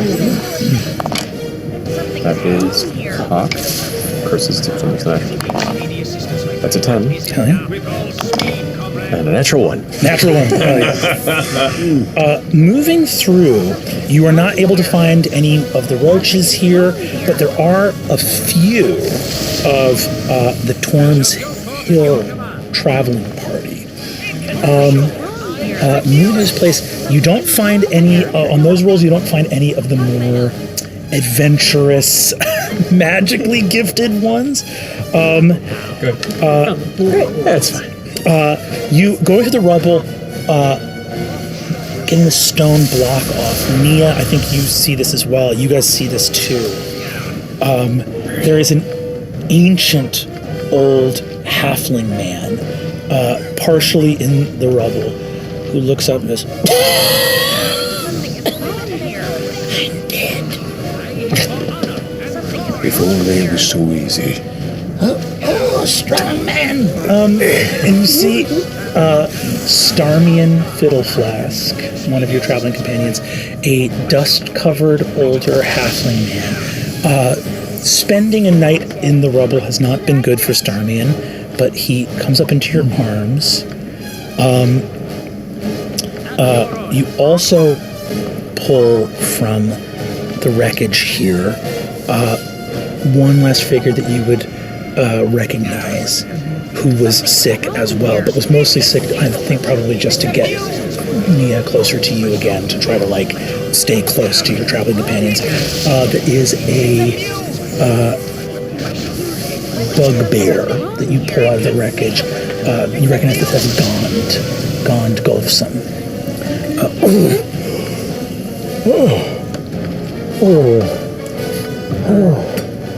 I think in seeing them, Nia, even though the situation is dire, she can't help but smile and like run and just hug them, just to feel like some family survived.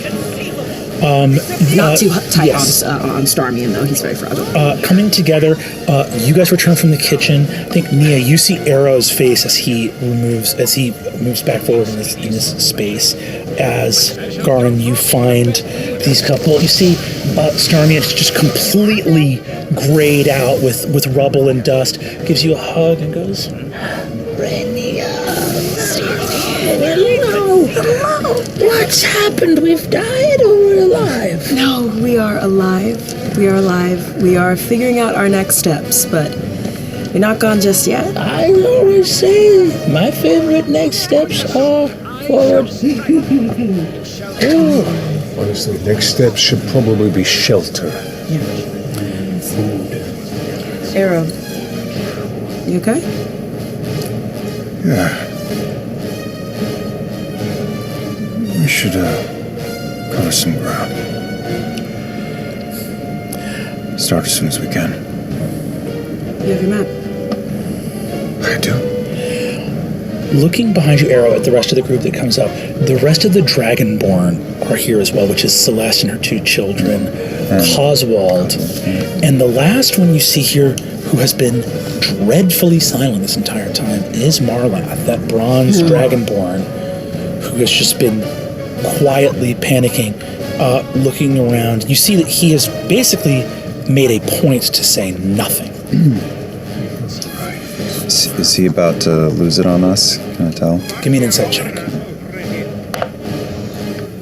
That's pretty good. That is 18. No, that is 20. Dirty 20.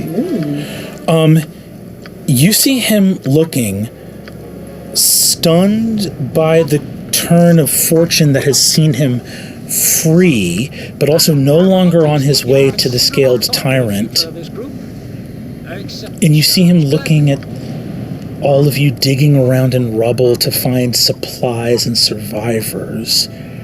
And on that dirty 20, you see the calculations of someone so opportunistic that they sold out their kin and kith for a chance at great fortune.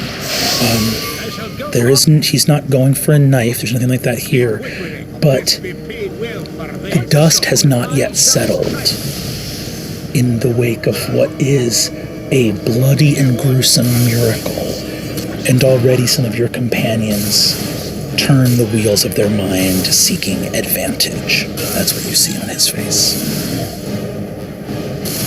I walk past you and nod for you to bring your foot down behind. Keep an eye on that one. Okay. He's looking a little twitchy. Coswald walks up to you and says, I might. I'll see you for a second, and pops the muzzle off of you. Opens his mouth it's almost like a crocodile just opening this large mouth. Thank you. I appreciate it. Starmian turns to you, Nia, and looks and just says, well, you think that we need shelter? Yes, I think we need shelter. Did you have any personal effects you wanted me to grab? Maybe find some more. I remember our little small infirmary pantry. Is there any food in there possibly? I know there wasn't any in the slot, but I remember earlier we mentioned there were small food sources in the mob. I think Phaedra. You looking at that sort of infirmary area where you found that stuff, just see the edge of where you got that original food from for the fine dinner upstairs. Go ahead if you wouldn't give me an investigation check with advantage. Okay, all right. You got it. I'm not gonna jinx it. I'm not gonna jinx it. Boy with a knife in his hand. It's worse. It's worse. It's worse. What is it? A 1 and a 3. Oh no! Phaedra. You open it up, and see about 300 mice all go from a completely empty larder. Okay. I do have a question. So I do have lucky. So is when you roll a 1 on a re-roll that so one. do I, You re-roll that one. That's correct. Oh please. Oh please. Yes. Ooh, that's better. 14. 14. There are no mice. You open the larder. Redline that. Where does vision? You open it on a 14. This is like the fine dining larder for the well-to-do that have now all been sundered and destroyed. Yeah. So your survival supplies are a sort of a bottle of like a nice red, a wheel of very well-maintained cheese. It's like about that big. And I think you also find in there a very small bottle of, a glass bottle of fish roe. And this is what your band has to live off of. All right. Gorgeous. All right. I come back and I say, well, all my friends are dead, but look at what I got. We don't know if they're dead. We just don't know where they are. That's true. They're likely dead. Oh. Well, things to consider too. Beyond just shelter, there's a lot of people out there scattered in largely those directions.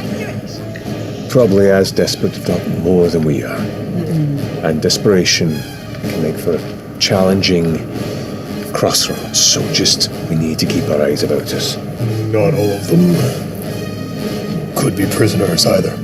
Some maybe guards. Those who are might have been half-turned. And anyone can do strange things when on the edge of desperation and death. Oh, and he leans down to Phaedra. That dragon over there. He points to the one, the shifty one. Oh, there's a bronze dragon. Bronze dragon. Bronze dragonborn, yeah. I don't really know, but apparently sold out some of us, Dragonborn. Did you? For payment. Right. So we keep an eye on him. Of course. You know what? Keep an eye on all these people. Okay. Right. You know, Garen's right. Desperation does strange things to even good people. Garen's right, but keep an eye on Garen, and everybody else got it. Yeah. I say we take a little more time and start. Is there another look on the horizon? Go ahead, if you'd be so kind, and give me I actually think this is not even perception. I think this is officially survival. As you guys get your supplies and get ready to head out, I'd like I would like a group survival check. But I'll say if one of you can beat a 15, that's good. If one of you can beat a 20, that's even better. And this is aimed at winding our way out of here? Yeah, like surveying the landscape, winding your way out of question, I have a trait, Wanderer. You have an excellent memory for maps and geography, and you can always recall the general layout of terrain, settlements, and other features around you. Yeah. So I probably saw a lot of this hell as I rolled into it. Yeah. Will that help me with this roll? Go ahead and make a roll with advantage. Since I also have that feat, may I also roll with advantage? You may also roll with advantage. Thank you. Please. 20. 20. Hell yeah. Jesus, math. 23. 23. Whoa, awesome. Plus 5 to survival. 18. 18. 13. Whoa. 22. 22. You guys survey out here. Errol, you feel the heft of that map. You guys, I'll tell you what, these 0th level characters are fucking kicking ass. It's crazy. Sorry, Box, I'm not gonna get good. Incredible. I will ask at this moment too, this is an exceptionally high group skill check. So I will leave it fully. You get to the shattered wall outside of Rybad Cole. There are some small settlements out here. These settlements are laid to waste. Whatever battle occurred out here, you see that there's like a canyon carved into the landscape from some blast of a god's might that just leaves a whole village is gone, right? But you look out here in the distant sort of night, you see ash and rubble, even more so than most. There is volcanic activity everywhere. You also see something that did not exist here. There are streaks of forest. When I say streaks of forest, it's like if someone threw a hand out and had a line of trees grow 40 miles in an instant from where they pointed their hand.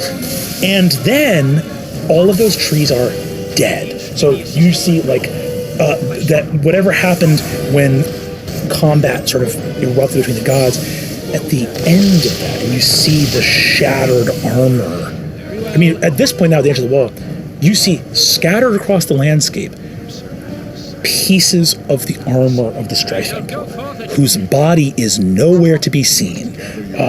Wherever that being was sent in defeat, the armor scatters and remains here. You sort of can't believe it. It's like this bizarre landscape with streaks now of dead, leafless trees everywhere. And I think on this high group check, you immediately know the paths that non-survivalists would take.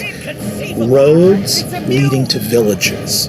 You see those paths, and you see that they are disrupted by lines of trees. You don't know what kind of chaos that would create necessarily, but these dead forests that now exist here that are already beginning to crumble into ash or ruin would create some chaos there. On that high roll, there are 3 possible pathways from here that it would occur to you to take. If you want to find other survivors, a dangerous proposition, follow the roads. That will bring you to people, but the state of those people, and whether those people are loyal or to whom, or what they seek to do in the midst of chaos, who knows? You also see that these lines of trees streak from a northern point, and though there is a strange and foreboding magic to them, they do provide cover to get north and get north quickly. And then the last thing is, in some of the shattered villages, there is a chance to maybe tarry and spend more time, which could be not a good idea, but you know that those shattered villages will maybe have another chance to look for supplies and water and things like that. So those are your 3 calls. Population centers, hit the trees and move quickly, or search in some of the shattered towns. Follow-up question. Is that second option the one that goes through the trees to the north for my map maker? Is that the best direction toward the sign that I was shown on my map? I mean, if it's not literally straight as the crow flies, it's off by like less than 10 degrees. It's as good, it's for the cover it provides. It's an incredible opportunity to mostly stay on course. So I think as the group is just sort of like looking off in all directions at this insanity and a god's shin guard looking like the Statue of Liberty at the end of Planet of the Apes, Arrow is thinking of what he saw alone as he reclaimed his belongings, and he's feeling the weight of a single like water skin and looking at their numbers. There are, I believe, 12 of you here. You have a family of 3 Dragonborn, Coswald and Marlath, the 5 of you, Starmian and Gond. Arrow has lived on his own in wastes like this, on his own, and it has been hard. And the higher the numbers he knows, the less likely survival is possible. So knowing that, he's going to turn back to this group. I think we have to take care of each other. Here. The best leaders. I'm going to suggest we head north, just us. We're taking the roads though, right? Need to find others. We can't leave the vulnerable on their own. Weren't you saying finding others could be dangerous? We're vulnerable. It's meant to keep our eyes peeled, aye, but what's worse? Letting those that can't protect themselves become waste. Look, they're gonna have to learn how to protect themselves. That's the way this shit works. I know you don't like it, but Arrow's right. We have to take care of ourselves. This is nothing new. It's been happening for centuries. And those who've endured it done so because they've stuck together. Not just as individuals, but as communities.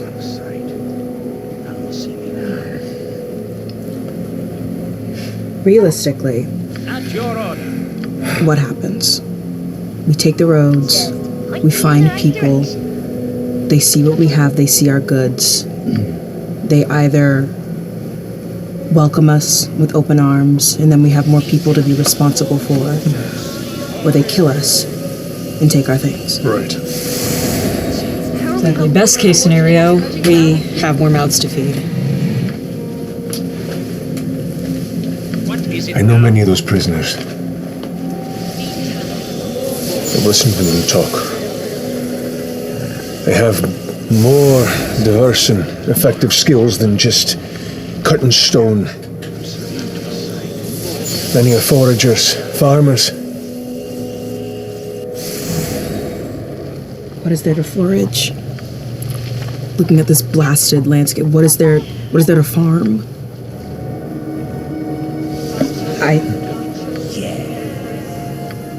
Arrow, before they caught us, we were trying to get to somewhere.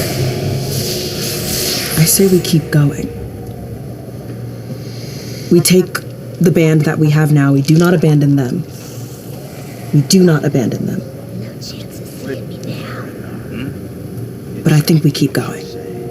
The reason our group wound up here is because of our numbers. We are too great already. And something allowed for us to be breathing here now. I don't know how to explain it, but that same presence, God or otherwise, is telling me.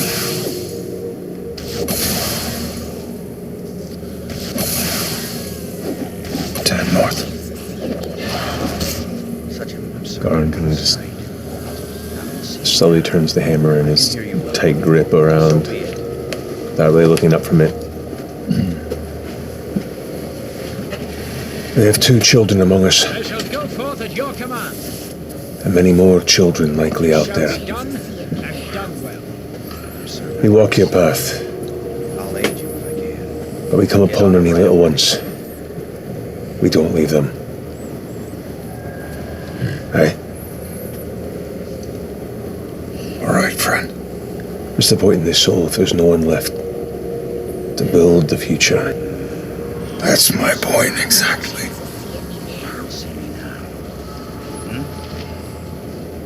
Good. Very well, I hear you. Lead on then. Arrow rubs the scar on his neck and begins to trudge into the dead trees toward the north. You avoid the shattered towns and avoid the road. As you trudge, go ahead. I'm going to ask for a couple checks in a row. Okay. Good.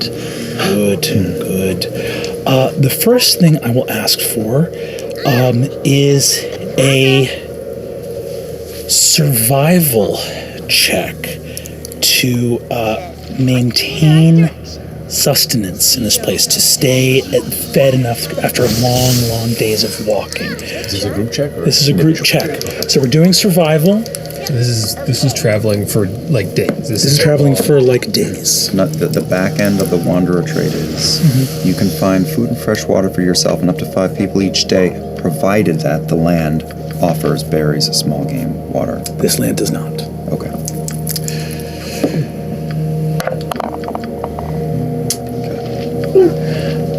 We are looking for the median roll here to be a 15 or higher. If the median roll is a 20 or higher, then we're all golden. If it's 15 or higher, then we're eking it out. If it's under that, we're in trouble. What did we get here? 11. 11. 12. 16. 16. 12. 17.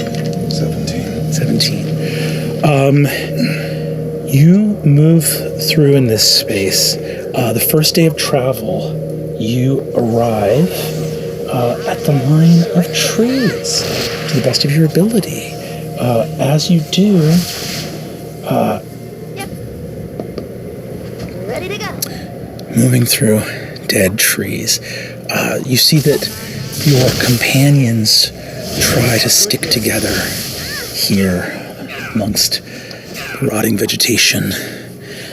Starmian looks out and says, "Now, don't worry about lack of water or anything like that, because you wouldn't. I don't know if you children have ever seen it, but there was this thing, when I was a young boy where I lived, we had this thing called rain, and it would fall from the sky, and it would, with trees like this, I can't imagine that rain's not far away. Trees need rain, as creatures need water. I've been here in the ashlands of the Strife Emperor for quite some time, but I've always kept a song in my heart to see rain again. Oh, I knew the day would come when I would, and I have a funny feeling that it's right around the corner."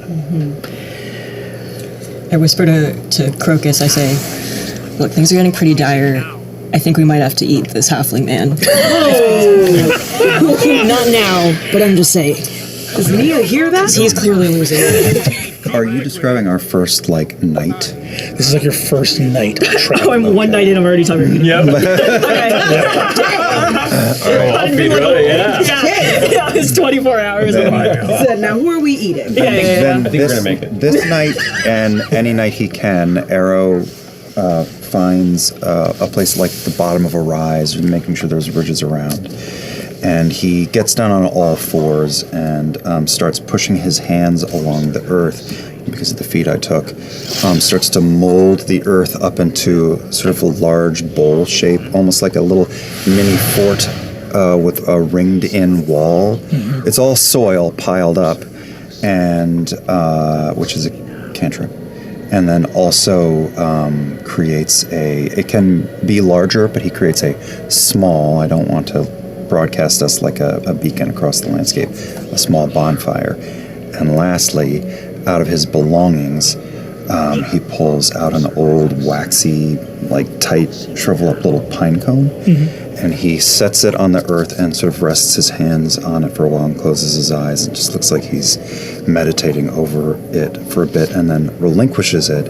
And sitting next to the fire, it starts to heat and pop, and the little sort of scales of the pine cone slowly start to open up, and he starts prying out seeds from inside the pine cone, which are now imbued with the qualities of the spell Good Harry, and he begins to distribute the small amount of pine cone seeds to the people who are struggling the most in this little band. Incredible. You watch Arrow with a practiced hand work this magic in this way. For all the fear, you see that the two little kids get a bite of one of those seeds, can rest easy. You see, speaking for the first time that night, as you're getting ready to bed down, Marlath, that bronze dragon, turns to look at you and goes, "That's some trick." Very useful. What tricks do you know?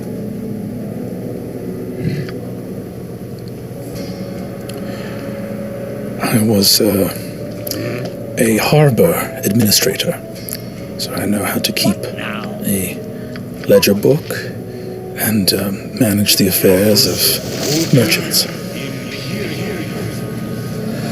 I'm glad we brought you along. I learn everything I know while traveling. So if you keep your eyes and your ears open, you can learn as well. Very good. Be ashamed to have to drag more dead weight. And Garin just passes out. Exhaustion taking over. That first day on that failed survival check, that's your water and food. Okay. Still got wine and the cheese. Still got the wine and the cheese. Okay. You are beginning to bother me. That was the wine, that was the fish eggs. Pouring roe in your mouth. Chugging roe. Looking at your map, you think you're about. We are right here. Looking at the trees and how they travel. Travel is slower going through this weird ash-covered woodland, but it's giving you all advantage on stealth checks, such that while you travel in them, we don't even have to roll those group stealth checks. It's providing you cover from anything that would be searching for you, which is a whole other half of this that would be a very frightening element of traveling on open roads. You think it's about a week, or maybe a little bit more, getting through here. The next day, the red smudge arises overhead. I'm going to need another group survival check. Treacherous Thayan stole my gift. I should sue. Good to me. Come on. I'm gonna keep that if I can. Yeah. Wonderful. What's this? 9. 9. Come on, man. 22. 22? 10. 6. Dirty 20. I'm going to need everybody here to make a Constitution saving throw. Oh no! Natural 20. Thank you, God. My -1. Nat 20? Yeah. Oh, there we go. That's fine. I've used this. This. I don't think I've used this D20 yet. No fucking way. 6. 6. Okay. 10. 19. That'd be a total of 22 with a natural 20. 5. Okay. As you continue to travel, I will allow your wanderer abilities, because we have 2 people with the wanderer feat here. I think on your failed save, and what did you roll here? It was a 17 on the die. Con is plus. What did you say? Plus 2. Plus 2. Sorry, I said 22. That was wrong. 19. 19. Arrow, your wanderer feat means that you can get enough to avoid the worst effects of that Constitution save. Garin, you're getting up there in years. On a 10, you take your first level of exhaustion. Phaedra, you're getting hungry. You have shorter legs than everybody, and you've been walking a long time. And I'm carrying this big ass wheel of cheese. And it You've sucks. been carrying the cheese. It's kind of your cheese in a way. So the question I'll pose to you is, do you want to take that first level of exhaustion? Or do you want to convert the wheel into a unicycle? And ride it around on the dirt. Yeah. Or do you help yourself? You're doing fine, right? Food wise? I'm on Constitution-wise? well, I did. Yeah, I have a natural 20, so Okay. I'm not looking. Yeah, I am gonna stealthily, kind of, as we're going. I say, you guys keep going. I'm just legs are getting a little tired. Don't wait up for me. And as everyone kind of goes in front of me, I'm gonna stealthily eat a little bit of cheese. Hell yeah! Can I clock that? Give me a stealth check and give me a perception check. Wonderful. 20. 20. Not 20. Definitely a 6. You on a 6. I have a passive perception of 18. Oh, you passed version of 18. What was your stealth check? 20. 20. Yeah. So overcomes it. Secret cheese. Secret cheese. Pocket cheese. You see. So you begin to help yourself and tuck into your remaining supplies. Several of your companions fail their Constitution saves. Starmian fails his, getting very tired. And you see also that Marlath begins to lag a little bit as well. Both kids fail theirs too. Oh, can I?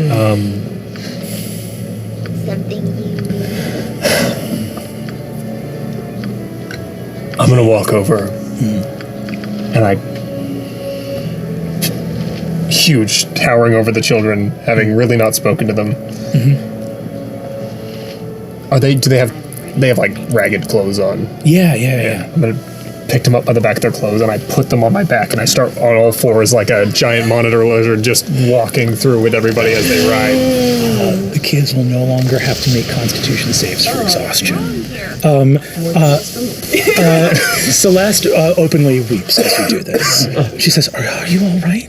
You don't need any." Fine. This one's tough as nails. I'll be fine. Thank you. I'm gonna need another survival check from everybody. You are making good progress. Don't like Natural 20. Yeah! Natural 20, hell yeah. I apparently disadvantage. You have disadvantage because of my exhaustion. Yes, you do. So many 6s this game. What'd you get? Survival? 6. Another survival. 21. 21. Nat 20. 6. 15 is the median roll. No Constitution checks that day. Wending your way back over, there is a certain moment off on the horizon where large flying shapes duck out of the clouds for a second. See almost fiery wings in the distance, pursued by a shape of giant eagles, and then are gone. That's a Strange events unfolding. Give me another group survival check. Jesus. Roll something different. No, I'm trying. No, Are you happy I rolled an 8? No, that's not what I'm happy. I also rolled an 8. No. 15. 15. That's total 10. 8. 10. I'm going to need Constitution Hell yeah, saves let's for go. everybody. And I'll need you to roll with disadvantage because you're carrying 2 kids on your back. Oh, that's a 10. 17. 17? 12. Con is 13. 13. 10. 11. You are both going to take a level of exhaustion. That's fair. Unless you want to eat all the remaining food.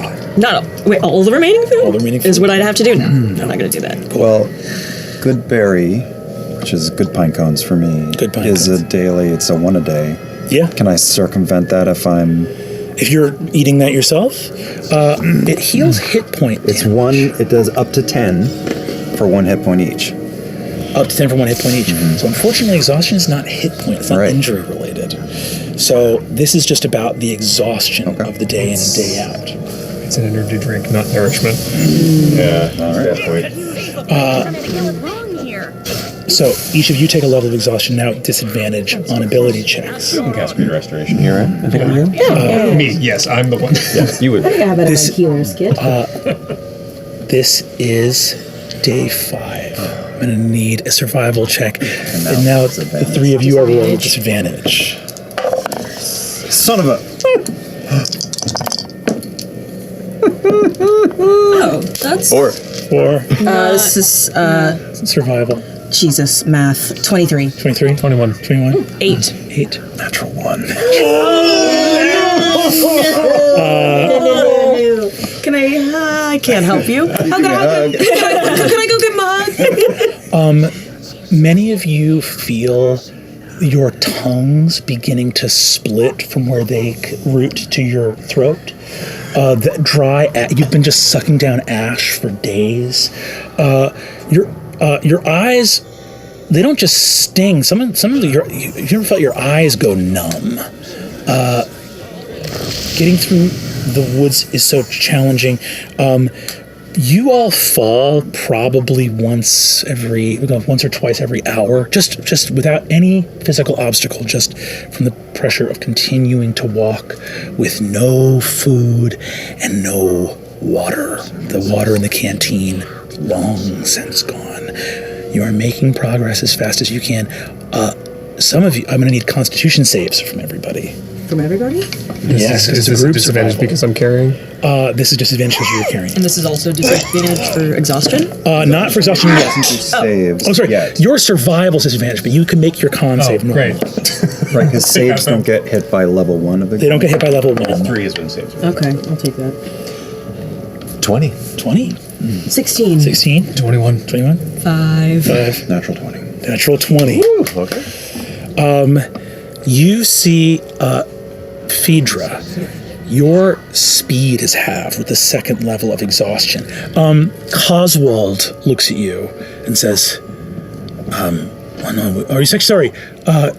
you see Gond, the bugbear, look at you and say, sorry, do you want to jump on my back? With all speed, comrade. I don't know if that'll help, but I could. Sure. I'll Appreciate it. And I do. He picks you up on his back. Wastes stretch far away. Those of you who have failed take another level of exhaustion. Speed being halved means that the journey north is even longer. You hear shrieks of strange beasts out in the wilderness. How much death has visited this land in a short time? I'll need everyone here to make another survival check for me. This is torturous. Natural 20 doesn't do anything to undo, right? Doesn't do anything to undo, no. I swear to God, he gets 5. 16. 16. 17 with disadvantage. 17 with disadvantage. I finally rolled good. 14. 14? 21. Okay, wait, 21, what'd you get? I got 17. 17, what'd you get here? Or sorry. Oh, 5. 5. 16. 16. Okay. Successful day.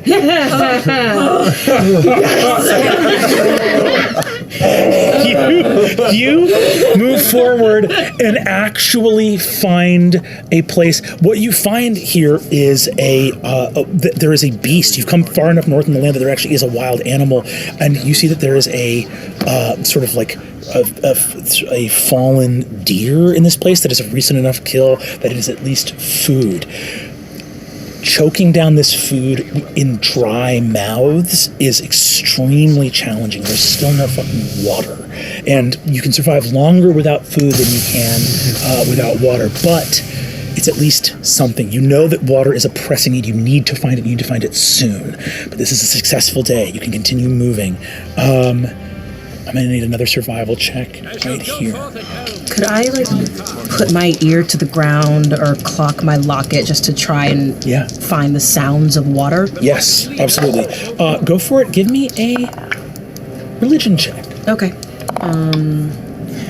Let's go for the survival check first. 14. What do we get here? 4. I'm gonna die out here, bro. Nat 1. Whoa. I'm rolling with disadvantage. I got an 18 and a Dirty 20. Dirty 20 on a religion check? Oh, no, dirty 20 on survival. Survival. Okay. Not religion. Cool. 18 and a 1. Crushing. 441. Yeah, 20? that's probably a. Gond is struggling. The person who is carrying Phaedra now is struggling. Yeah, I said, "Gone. Let me get down." I'm gonna need. You try to get down. Yeah. His speed is now also halved. Yeah. On that 20, go ahead and give me a religion check.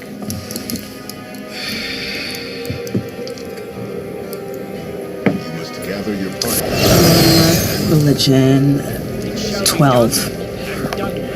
On that survival check, you're not going to find water. You're traveling amongst trees in a dry landscape. That's where all the water is. It's in the trees. That's why you haven't found any. You're going to have to find water. Maybe you're far enough north, you're farther away from the volcanic activity to the south of here. You've been traveling for days. Your feet are like cracked. All of you have hurt your limbs and feet in ways that will stay with you for the rest of your life. You will sustain injuries that will probably be with you until your very final day. Traveling in this level of exhaustion and delirium, it scrapes the inside of your eyelids to look left or right. You are so dried and hollowed out. You look over, Nia, realizing the reason you're not going to find water here is the trees have sucked it all up out of the ground. You're going to have to go farther afield. Okay. But that means going out into the open. What do you say as your beleaguered comrades look at yet another night where Arrow prepares to make his good berries just to make something to eat at this point? Nia miraculously has not taken any levels of exhaustion yet. Or at all, ever. Good for you. Thank you. Just gonna manifest. She's never gonna have to take a level of exhaustion. I love that for you. Yeah. So, she. I mean, what can you do? She looks to her friends and just remembers what she said to Garin days ago. Change is coming. Change is coming. And she pulls out her locket, cracks it open, looks at the picture of her sister, remembers that is her North Star, and that is what she is hoping for. And she doesn't know who to, but she keeps it open, covers her hand over it, and just prays. Prays for guidance, prays for mercy. She's probably thinks that she's talking to her sister wherever she is. Asks her to wait and hold on and do her best to put her mind's eye towards the fact that we are coming and we are coming together, all of us. I hear you well enough. As you do that, I'm going to need those of you around Nia to make your Constitution saving throw. Myself included? Yourself included. 17. 17. Success. 22. 22. Ooh. 14. 14. 10. Sorry, 20. You take another level of exhaustion. Natural 1, Brendan. Natural 1. Yeah, I took a You're level getting, finally. you're getting that level of exhaustion you said you weren't going to get? Yeah, that's what happens when I talk shit. Yeah, that's what happens. That's what happens. You remember your sister's face the last time you saw it. With all speed, comrade. I'm certain I'm out of sight. None will see me now. Just ask, and I'll... Crackling fire. A small little pocket of the world under all this ash where people were close enough to still find a little bit of comfort. God, to hold on to that joy of being with the people you love while you can still taste the fear on the back of your tongue. She looked at you and said, I'm gonna head out, but we'll find each other again. If you can make it to Torm's Hill, that's where I'm gonna come back to. And there's a chance that Mom and Dad are still out there. We're gonna find them. I'm gonna meet you at Torrance Hill. It's going to be fine. I know. I don't know where they are. I can't put my mind to where they could possibly be. I have you. You have me. We're all we need. We're all we need. You come back from this place of prayer in this moment.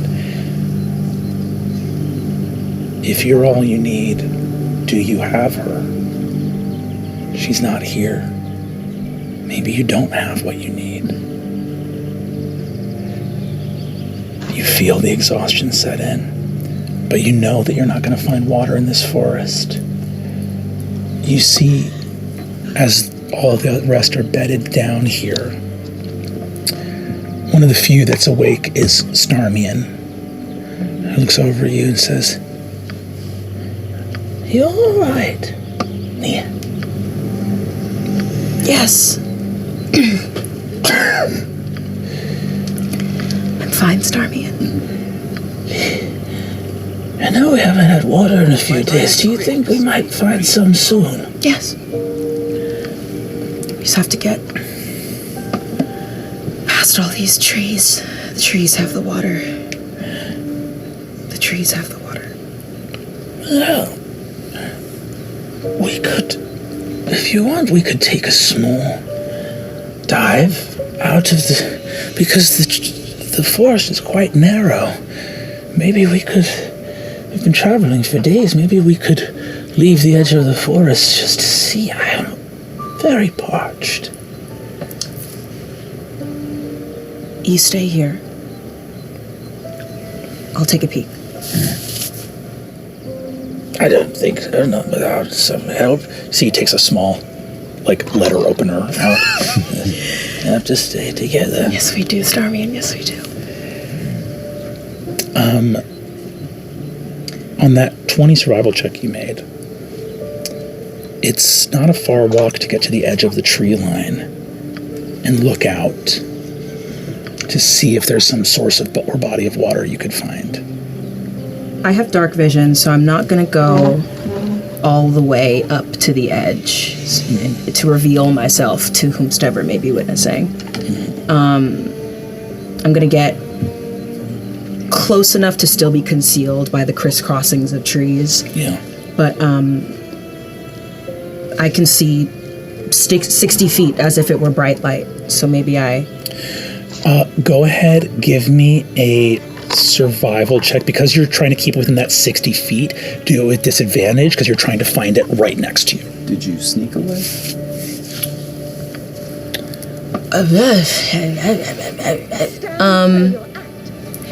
I'm not trying to hide it, but I'm not trying to wake anyone. I think if this is in the night, I think Nia, she's exhausted. She's like laboring, getting up. It's probably a noisy exit, but she's not attempting to. I think with 2 levels of exhaustion, he's not sleeping well, and the same way I followed you a few months ago, he does the same thing.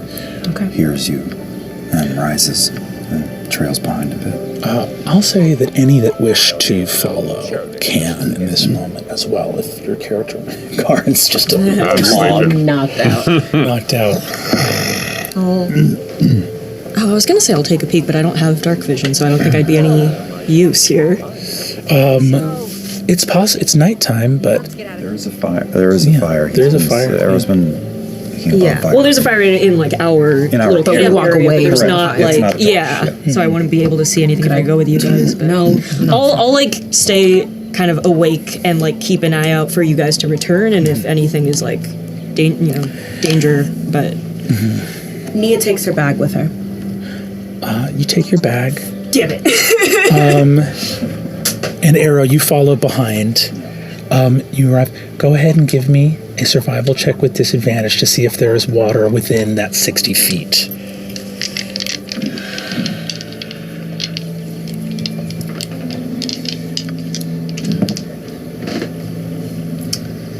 Seven plus, you said Survival. Survival. 12. You look. Not within 60 feet, but there's dark clouds, dark ashy wasteland. You see Starmie goes, I don't think it would be right next to the forest, would it? Maybe if I know we can't see out there, but we must have a little faith, mustn't we? That things can improve. Do I know if Starmian has dark vision? He doesn't. He's a little halfling. Because Arrow and I have done, because Arrow and I have done this dance before, I leave. He somehow follows. I'll look to Starmian. Can we see the fire from where we once were? A little glow.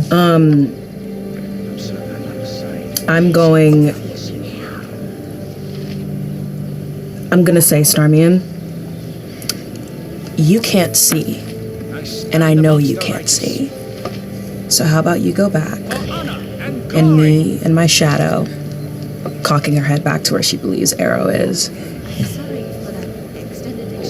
we'll press forward. Bounder, such a. Are you sure you don't need my help? Such a. Oh, to Hades with the man. He is a complete She, bastard.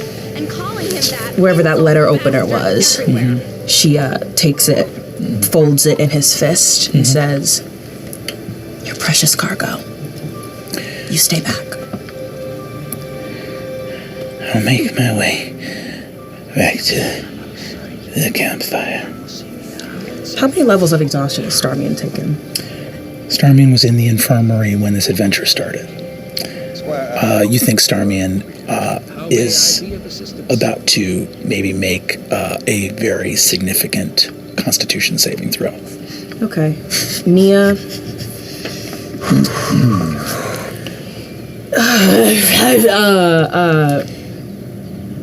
Nia's a nurse. She knows what this looks like.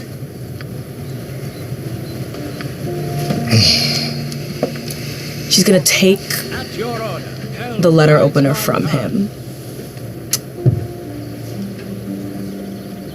What is he carrying anything besides? He's just an old man with a letter opener. He doesn't have a bag or effects or stuff. Yeah, she's gonna take his letter opener. She's going to hold his hands so tight and remember his face. Every wrinkle. She doesn't know if she's ever gonna see him again. So she takes this weapon and sends him on his way. As you take it,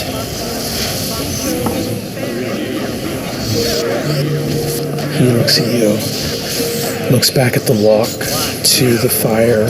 Arrow, you're very nearby and see him in this moment. You see he looks at the walk back to the fire and goes,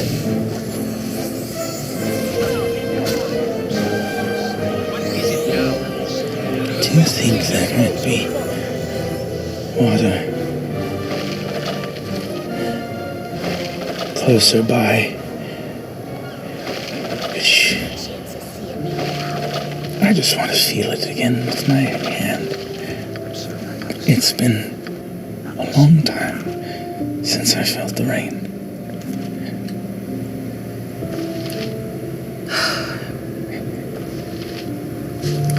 Nia goes into her pocket, pulls out the locket, opens it, and leans in to show Starmian, and she goes,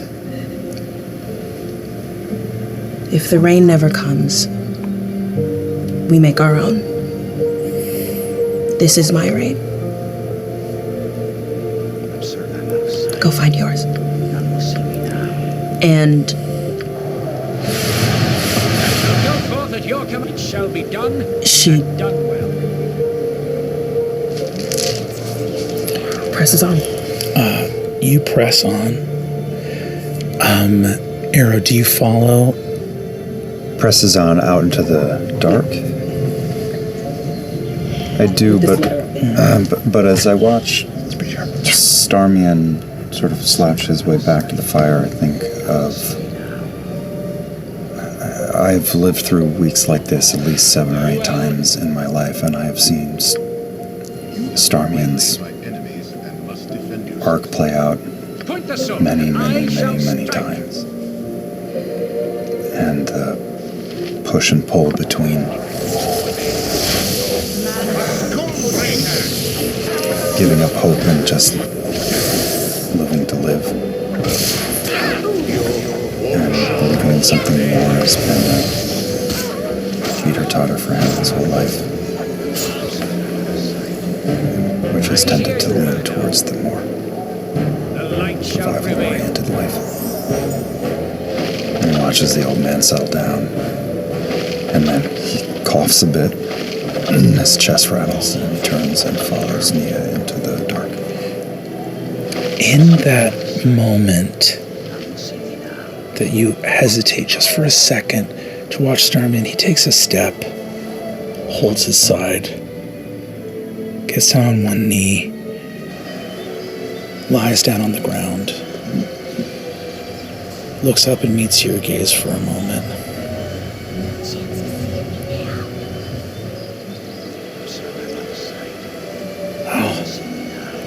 I'll find it.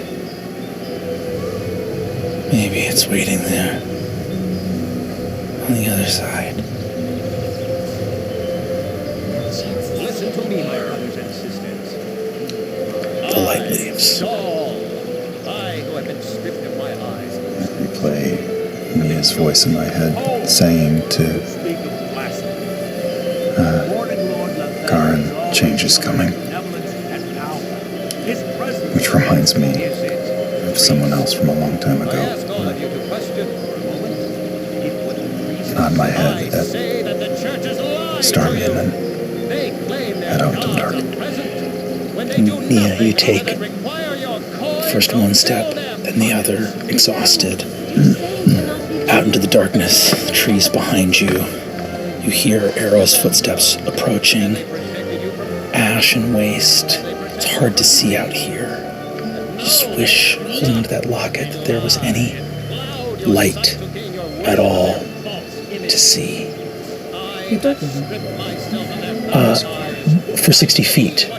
But past that, to see the landscape, to see where, if there's something. Understood. And after first few faltering steps, you're not more than 20 yards from where you started. You look up. Lightning illuminates the landscape, and the rain starts to fall. What shall we do then? Who shall we turn to if there's no gods? Nia doesn't dare look behind her. But she knows that Starmia made the rain. Do not listen to him. He seeks to poison your mind. The plains are illuminated by lightning. All of you sleeping by the fire begins to sputter and there are no leaves on the trees to protect you, so you come to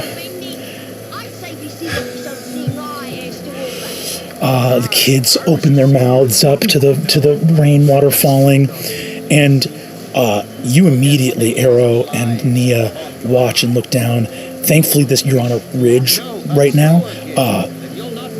Chaos, just like a landscape. Every time it's illuminated, you see fields of ash suddenly picked up by water that can't sink into the oily charcoal ground and just floods deep down underneath.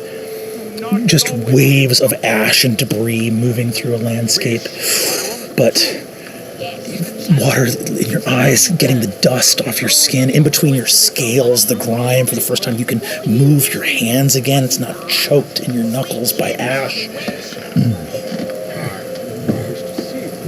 Distantly, moving across the landscape, light. You see a colossus, 300 feet tall, moving across the land, skin like lightning and ice and marble blue clouds, massive brawny shoulders, beard and hair of endless fog and cloud and vapor. It is shocking and horrifying to watch as he illuminates the nighttime landscape, but the Lord of Storms walks across this land, surveying as the rain falls in this choked place. Each step with thunder. Those of you in the woods can see the light towards the east of something moving across the land. The Storm Lord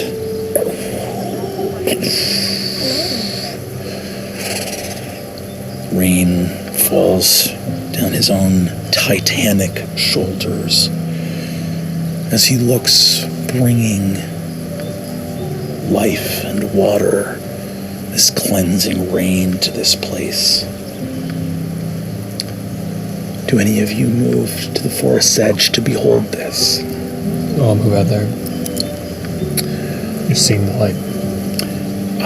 I'll go too. Phaedra, you look and see, limp and soaked, his eyes staring straight ahead, unable to feel the rain on his face as Starmian's body, looking at. What do you think happened to Nia and Arrow? We were with them. Don't know. Just take a bit more of a look. And keep going to the closer to the edge. There's a rise, maybe 30 or 40 yards away, not far. I'll pick him up as we go. You pick up Starmian. Your group arrives at this ridge, and you behold a god walking across the landscape, his countenance grave and sorrowful. Nia drops to her feet. Not to her feet, Jesus, to her knees. Palms cupping the water.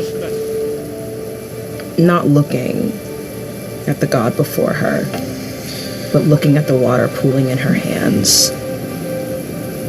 And I don't even think she realizes she's saying it out loud, but it's just saying, thank you. Thank you. Thank you. Thank you. Thank you. Thank you. Thank you. Arrow is watching the god stride across the landscape, and he's holding his open skin out to slowly collect water, and just mutters briefly, give and take, and take, and take, and give and take. You feel the weight growing in your hand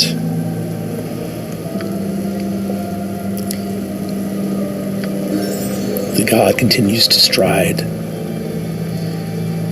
For honor and glory.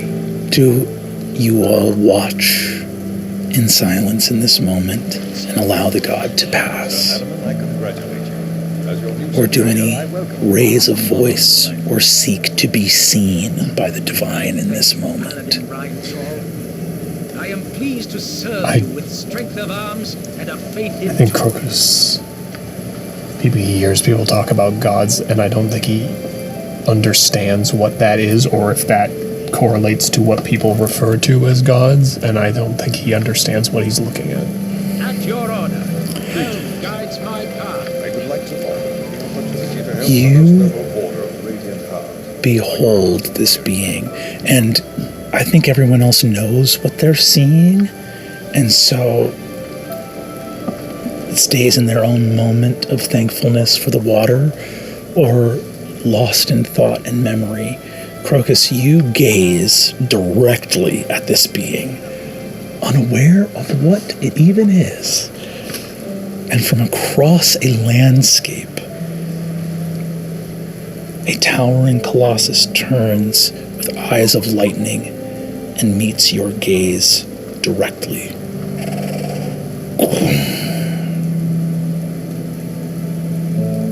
Shit. Speaking with a voice of thunder that you feel rumble in your chest. Are you afraid?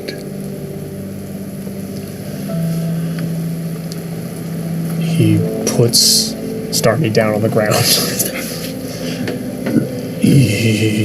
Yes. Will you flee?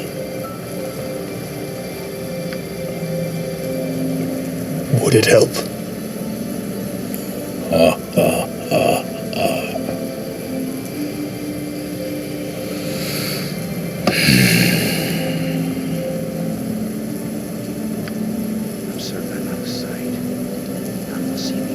You are tired What is it now?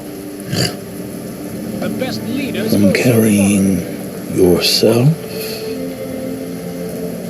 And you see that both of the little kids turn up to look at you in this moment, who have been riding your back for days. I'm certain I'm out of sight. None will see me now. It is your own weight or the weight of I shall go another forth at your it shall be done. that has tired you so. It is truly a grand day, friend. He looks down at the kids.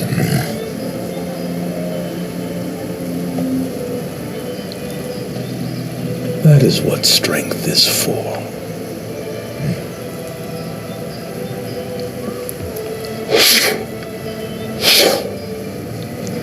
Lightning crackles out from him.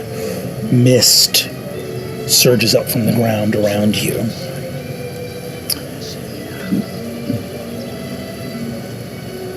We are leaving. Forever. Okay. You witness the final miracles. You will need to be strong. You will need to stand and lift up those who cannot lift themselves. Our age of doing so is at an end. I hope you will be strong. And the Lord of Storms turns and begins his northward march across the plain. Did all of us hear that, or just all of you heard that? Oh, we all heard that. Sorry. Should he saw us. Should we go? I don't know who that is. As the mist clears at your feet, you see that there is a thick leather belt with two clasps of like dragon